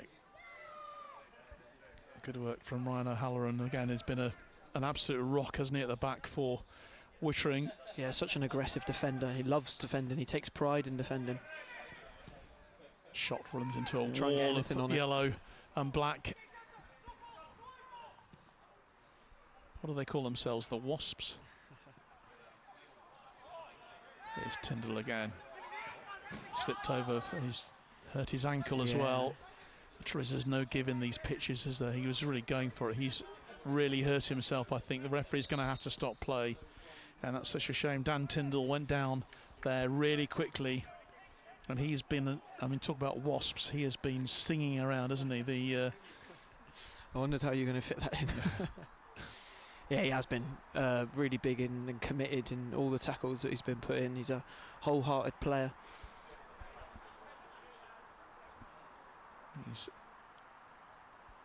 He's really felt that. So far, there's been no attempt to get any attention for him on the pitch. Referee just holding on to the ball at the moment. And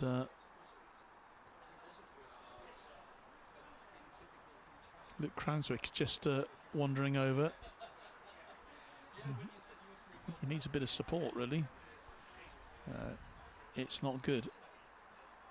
It's not good at all. That's definitely his left. Or is it a touch of cramp as well? I mean, it could be anything, really, that he's having to deal with. He's in a lot of agony there. Is Dan Tyndall.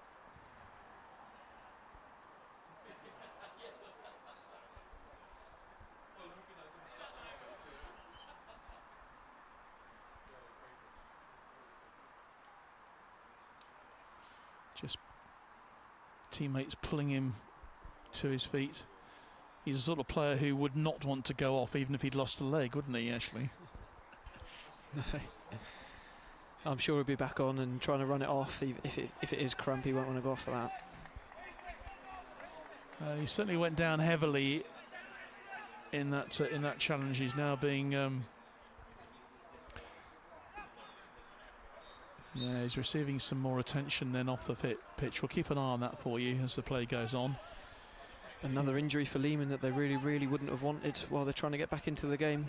He's been an absolute dynamite in midfield there.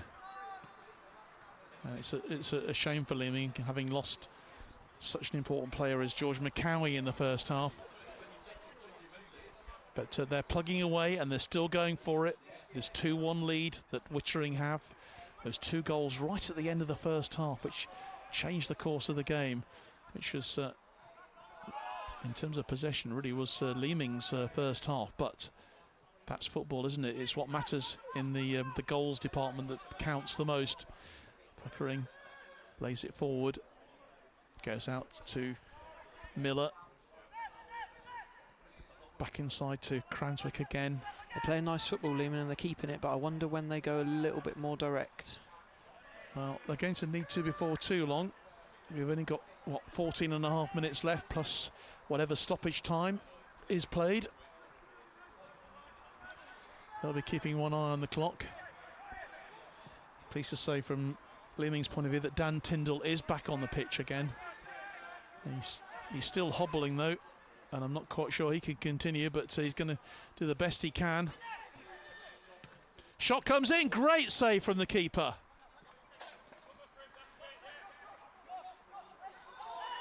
All over the place still. Oh, another great save. Really good saves from KP. Oh, Matthew Cape has kept them in the side. Tyndall's gone back down. Yeah, Tyndall's gone down, and I'm certain that that is probably going to be the end of his cup final as well. It's such a shame.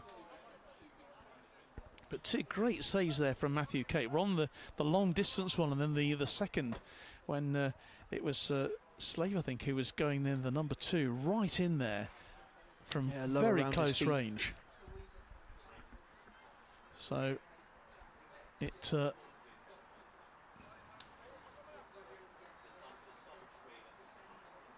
Tyndall's going to try and carry on, but you know, he's trying to run it off, but it's he's sort of moving into a forward position, so maybe they're going to just try and keep him on up front, see whether he can cause a bit of disturbance up front.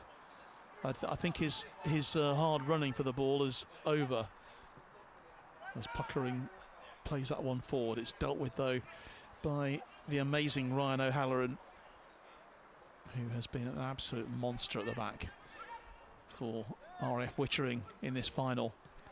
Yeah, but if you're Leeming and you're playing those balls forward, you try and keep them away from and a chance here, and it is tucked away, and Bailey Vernon Higgs has got the equaliser. And it's a great first touch, by the way, to put him in. It was a brilliant touch from Vernon Higgs, and he created the space for himself, and there was absolutely nothing that Chris Lund could do about it. And that brings us back to 2-2. 77 minutes.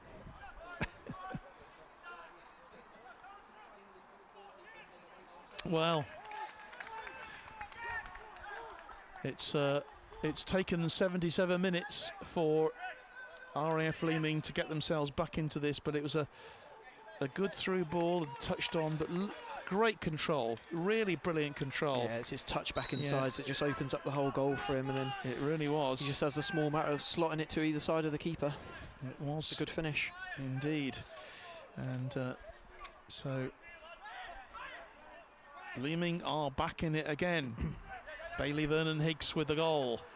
Back to where we started. I said that early goal for Leeming in the second half, if they were going to have any chance of getting back in, it had to be early. They have, and now we're back level. The pendulum has definitely swung, and it's very interesting that Dan Tyndall has stayed on the pitch. Referee allows play to go on. There's Tyndall going in again. He's come back into sort of a midfield role, but here come Wittering once more. Goalkeeper comes off his line, makes the save. Can I mention the P word again yet, John? Well, yeah. You may well get your wish.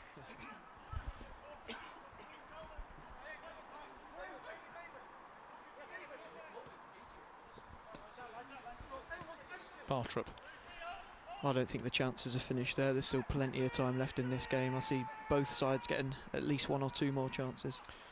Yep.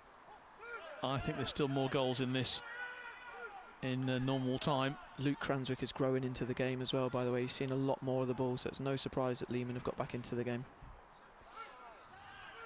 Here is Cranswick. Out to England. And Cranswick again. He's able to just dictate things. And Hicks, great turn from him again. That's brilliant play from him, and he takes a deflection, and it could have gone anywhere. My goodness me. Managed to work a shot off, but I think he could have slipped in Dakin earlier to give him a one-on-one. Well, Bailey Vernon Hicks has been putting himself about a lot in this game. He's come alive. He has. Corner then on this right-hand side. Floated in. Puckery there. And that was the captain as well. That was Rhino. That was Jack Harrison. Yeah, Jack Harrison, who felt he could have. He was frustrated with himself, and he felt that he could have got more on it. And he stayed up front. As Wesley Bartrup finds Tyndall, who seems to have recovered his composure. He seems to have recovered himself. He's run that injury off. I'm sure. And there he is again. That goal would have buoyed him, wouldn't it? He's playing on adrenaline, basically. Yeah. Oh, that was a late tackle, and that will definitely be a free kick. A challenge there by Wesley Bartrup on Jack Smith. Yeah, this is competitive stuff, believe me. Now you can start to look back at those chances that Josh Randall had in the first half. He didn't take. A change being made. The man going off is Dan Findlay. Number 7 is being replaced for RAF Wittering.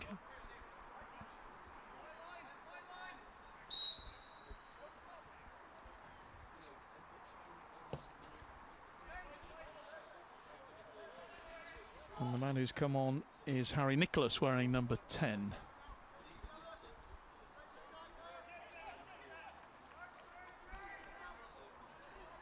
So they put a big man up front.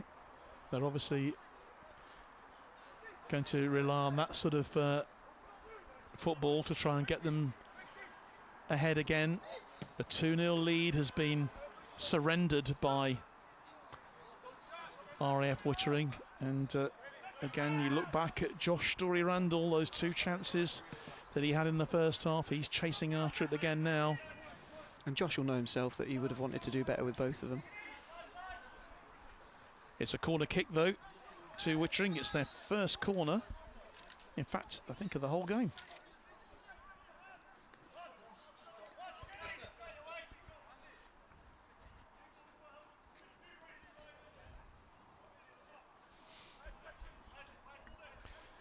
Which Randall is going to take.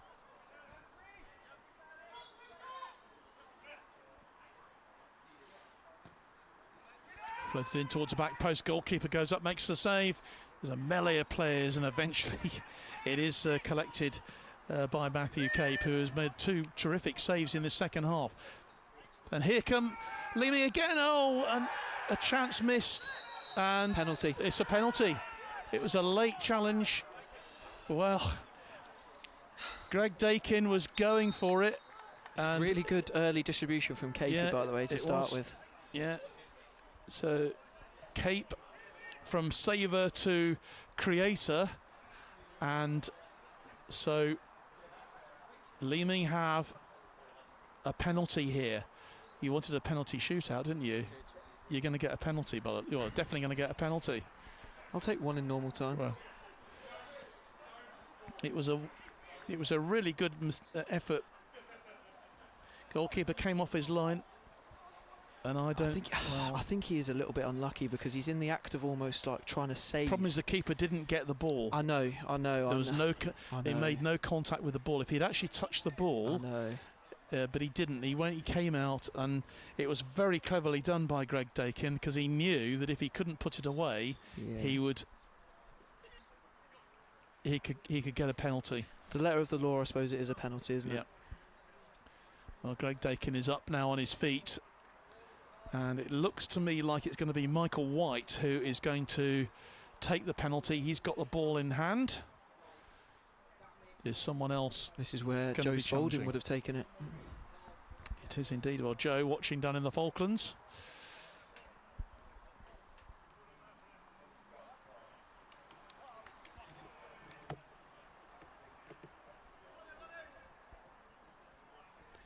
It is indeed Michael White. And we've only got 5 minutes to go.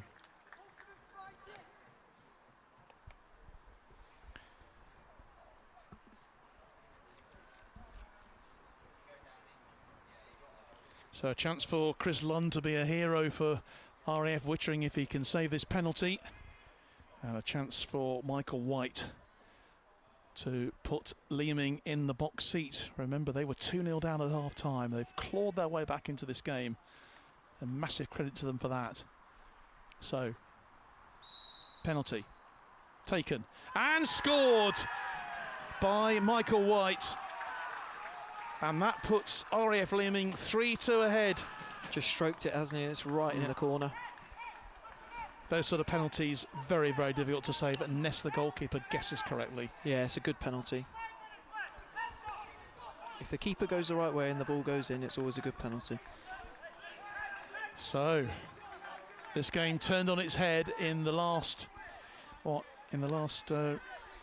few minutes.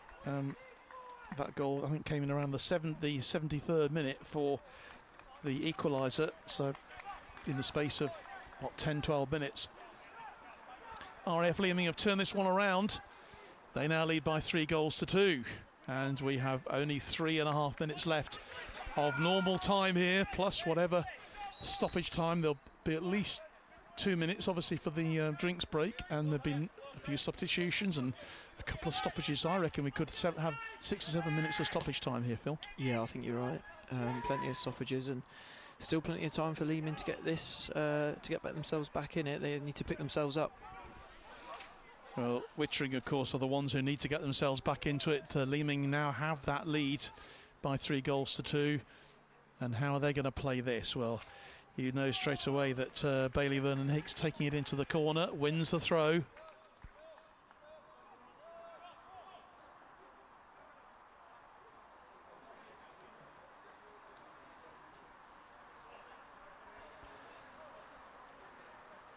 And looks like it's going to be hurled in by Josh Miller. Another long throw. In fact, the ball is gone out of play, and it's it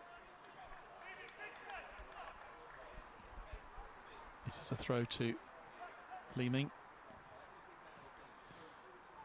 These players who looked injured have suddenly got a spring in their step and wrestled to the ground by Tyndall, who's gone down again. Now, I thought he was shown a yellow card in the first half, but it clearly wasn't him. He's gone down again with cramp, it looks like, and I think that could well be. He's now taken. He has got the yellow card for that challenge. Yeah, I think you could have had money on Dan Tyndall picking up a yellow card before the end of this game.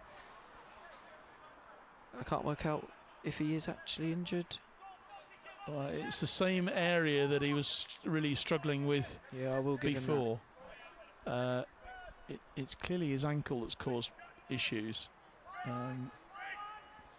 He's actually going off the field now. I think he's coming off anyway. Yeah, and he has given so much, and quite rightly applauded by his teammates on the bench there. So there will be another change, a late change for Leeming as Tyndall goes off. And the substitution then. Looks like Ethan Robson has come on for them. They need to find a second wind, Wittering. As Wittering now try to push for. You need to get the ball forward. A late equaliser. Yeah. It's got to be route one really at this stage in the game.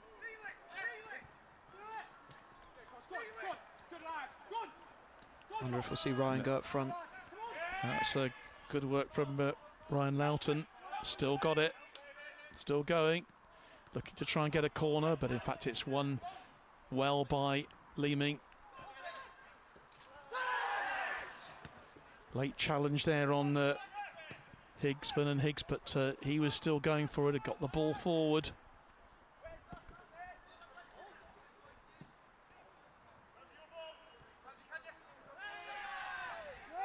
Strong challenge going in. Referee allows play to go on, but it's been stopped. I think Cranswick went down there. It looks like it could be a head injury. He's certainly holding his head. It was tight, and there's quite a lot of signs of cramp as well creeping in here, Phil, as well. There's quite a few signs of breaking the game up. You said it.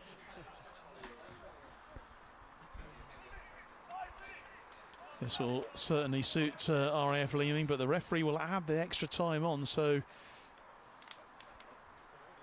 we know we have at least 5 minutes of stoppage time here. We're into that stoppage time right now, and it wouldn't surprise me if there's a bit more. Free kick then floated in. It's a header clear from Ryan O'Halloran. There's the rock at the back for RAF Wittering today. And here's another rock for them, Stephen Puckering, who's had I think he's had a terrific game as well for Leeming today. At both ends of the pitch.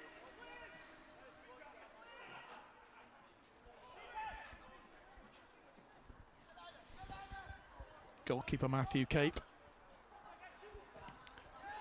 There's now a decision being made here by Philip Bright about who's going to be the player of the match. Not an easy decision, Phil. It really isn't. I'm not going to give any spoilers away. Okay. No, there are some genuine contenders on both sides actually, and I hope I haven't gone too early in giving my selection. Names of note, obviously George McCowie started the game so well and unfortunately forced off of injury. Dan Tyndall in the middle of the park for Leeming's given absolutely everything. I think Leeming have been so much better and got back in the game the more that Luke Cranswick has seen the ball. Ryan O'Halloran at the heart of the Wittering defence has headed absolutely everything.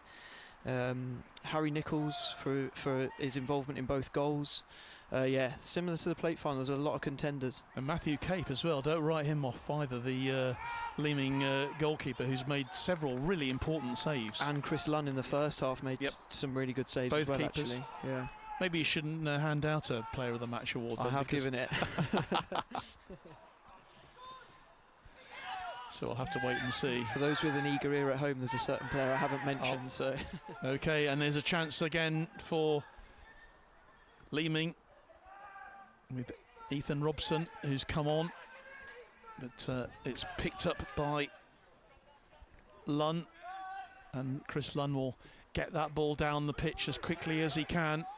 It's a great touch from Luke in the middle of the park, by the way. 2.5 minutes of the stoppage time has been played. Have RAF Wittering got any more in the tank here? It's Hail Mary time. It really is. It's do or die. A yellow card has been issued there, been pointed, I think, in the direction. It looked to me like Chris Dakin received a yellow card there from the referee. I couldn't see who I think it might have been the Wittering 2. Well, Nicholas Dakin's going off anyway. Yeah, he is, yeah. So another change, and he's gone down. I think he's just given absolutely everything. Yeah, a lot of reliance on him after George McCowie went off. Yeah. And he's been a real threat on both sides actually. And I just wonder how Josh Story-Randall's feeling at the moment. But he had those 2 chances in the first half. Probably not great, John, to be honest. Well, all credit to him, you know, for he's absolutely worked his socks off in the second half. So a long throw then. Jack Smith, one of the last chances perhaps for Wittering, and on the end it was Puckering. Well, disappointing end there for Jack Smith, but again, Stephen Puckering. That was headed one out from pretty much underneath his own bar there. Absolutely, I think he's put in a storm of a performance. So I wouldn't like to be naming the player of the match here, but you've had that little job thrust in your hands.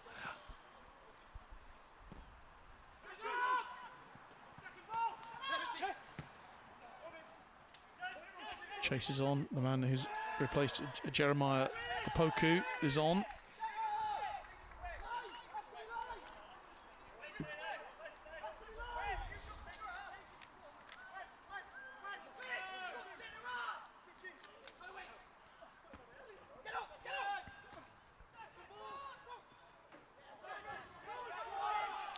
Here's England. Shouts of corner from the bench. Oh, that's Luke England again, and that's exactly where he's taking it. Brings it back. It's this intelligent play. Yeah. Vernon Higgs again. And that is the last action then of this 2026 RAF Cup Final, and it's congratulations to RAF Leeming, who have pulled this out of the bag. 2-0 down at half-time. They've come back and scored 3 second-half goals to win the Keith Christie Trophy. Well, it'll go down as one of the great comebacks in RAF football. It was obviously a penalty. Bit controversial, perhaps, penalty given towards the end. So, no. Maybe not controversial. I think it was the right decision, and you've got to feel for Wittering because they were 2-0 up going into the break. 2 goals literally within the last 5 minutes of that first half. They went in there with a 2-0 lead, and I'm just thinking about what Macca said to me all those months ago about 2-0 being about the most dangerous score you can have in football at half-time. And so it has turned out. It's been a terrifically competitive match, Phil, played in really good, competitive but really good spirit.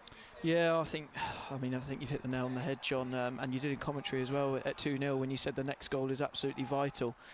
Wittering had a chance to make it 3-0 just before half-time, didn't take it, and then just the other side of half-time, Leeming get an early one, and that set the tone for the rest of the second half, really.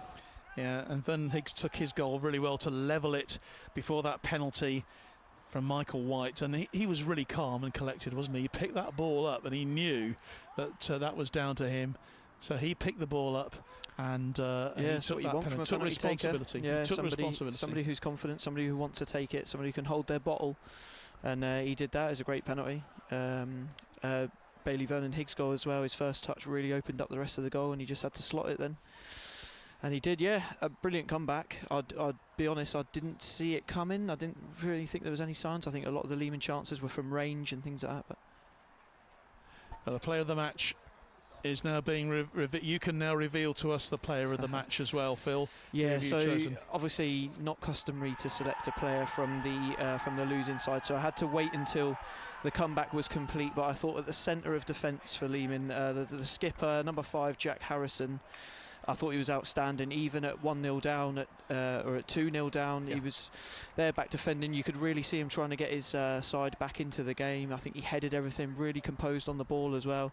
An absolute warrior back then for them back there. And I think, don't get me wrong, there was a few worthy shouts, but I've gone with Jack Harrison. I thought he had a brilliant game. I don't think many people will disagree with that decision, Phil, today, because but a huge number of leaders on that pitch for both sides. Massive leadership on the pitch from both sides, but I think Jack Harrison is a very good choice for player of the match for RAF Leeming. They came back well, and such guts and determination. Dan Tyndall, he stayed on that pitch when he was clearly carrying an injury, and I think it's that sort of spirit that summed up their comeback. Yeah, exactly. I mean, Dan would never have wanted to go off if he. I mean, he was literally dragged off. It was the only way he was going to go off. I think the second goal buoyed him a little bit, and then he was playing on a little bit of adrenaline. And in a week's time, in 2 weeks' time, he won't feel it, and it'll all be worth it. Well, you got to feel for Wittering because they put in a terrific performance as well, and they got those 2 goals to say towards the end of the first half. Ryan O'Halloran, an absolute monster at the back for them today. I think he had a terrific game. Yeah, agree. And similar with the plate final, some players they just don't deserve to be on the losing side, and unfortunately Ryan's one of those today. I thought Wittering definitely played their part in the final, obviously being 2-0 up, but it made for a great final. It did indeed. So we've been royally treated to 2 cracking cup finals here today at Oxford City, with of course the rather more one-sided win for RAF Akrotiri by 6-1 in the plate final. But this was close. It was always going to be a close game. But we've had 5 goals, a 5-goal thriller here. We had 7 goals in the plate. So if you've been watching from the start today, then you've been not disappointed, I'm sure, with the number of goals that we've seen here at Oxford. And we promised them. It's all down to us. We did. It's all down to us, of course it is. But no, it's been a most enjoyable day in the sunshine here in Oxford. So it's going to be time now for the presentations then of the trophies. Congratulations and thank you for all the players for a really good display of football. I think it shows that station football across the Air Force is in a really good place. So congratulations to everyone involved. And the first presentation will be made to the officials. Presentation party is AFL Special Showers LT for 2 group and Mr. Rob Teams and Mobile Secure as sponsors of the So the officials going forward then are Flight Lieutenant George Salloway, the referee, and his 2 assistant referees, James Wilson and Ollie Proudlove.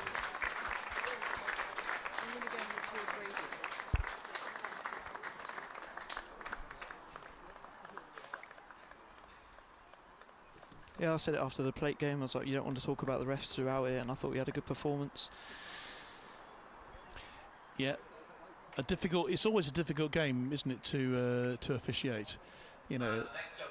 Yeah, he let it go. He stopped it only when he absolutely had to, I think.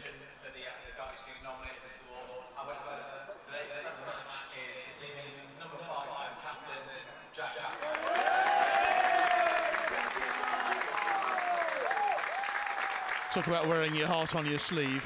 That was certainly the case with Jack, particularly when his side were trailing 2-0. That was the thing that did it for me. He was one of the better performers, even while down in the game, 1 and 2-0 down. So when his side did eventually end up winning, he had a big part to play in that. And you could see some really good defending at times and getting his team back on the front foot. He really did. A huge, great smile on his face, as you can imagine.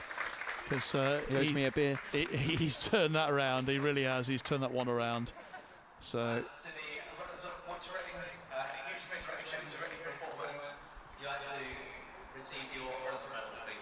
So the RAF Wittering side then, led by their captain Ryan O'Halloran, come up to receive their runners-up medals.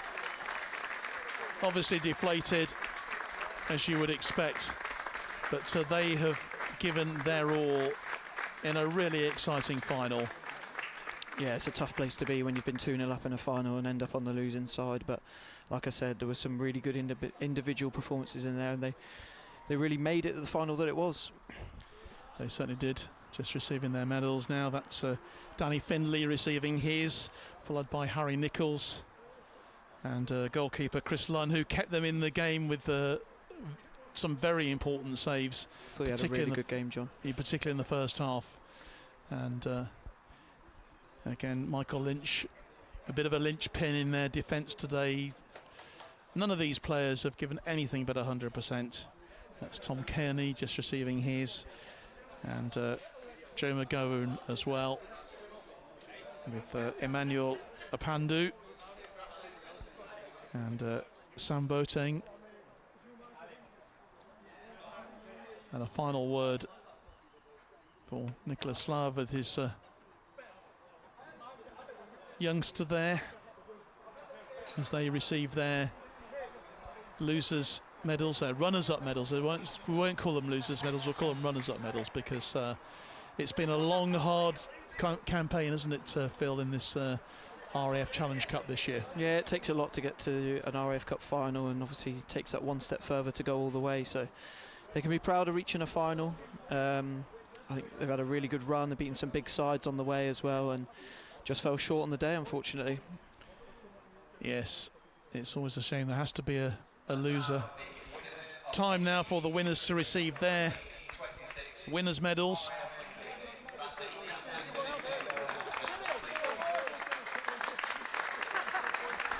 So leading them up then is Dan Tyndall, another one who there's nothing being left on the pitch by him, that's for sure. There's a few being carried up there. Exactly. He receives his medal, followed by Josh Miller and they've got a spring in their step Wesley now. Bartrup. So Luke Cranswick and Jez Opoku, and scorer there, equaliser there, Bailey Vernon Higgs. important performances. Joe England receives his, and Steve Pickering.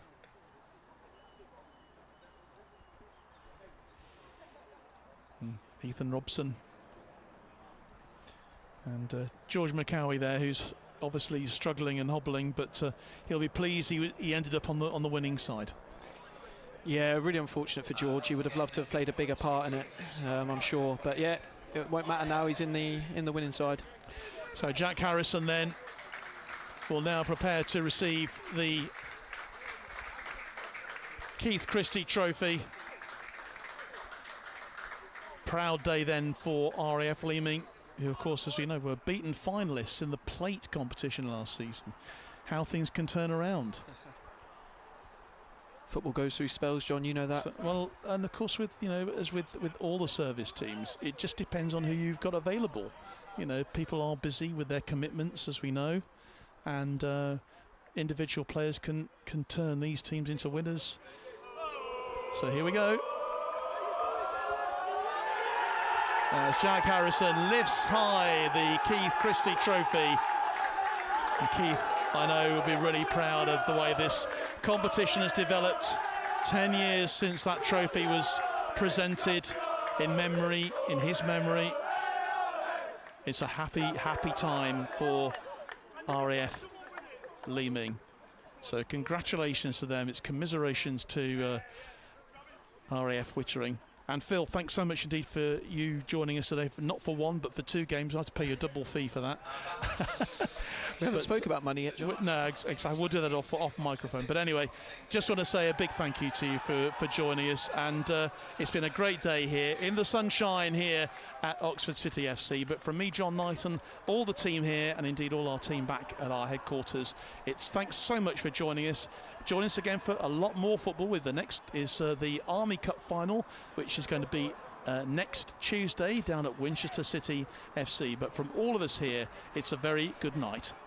Real opportunity, and it's in the back of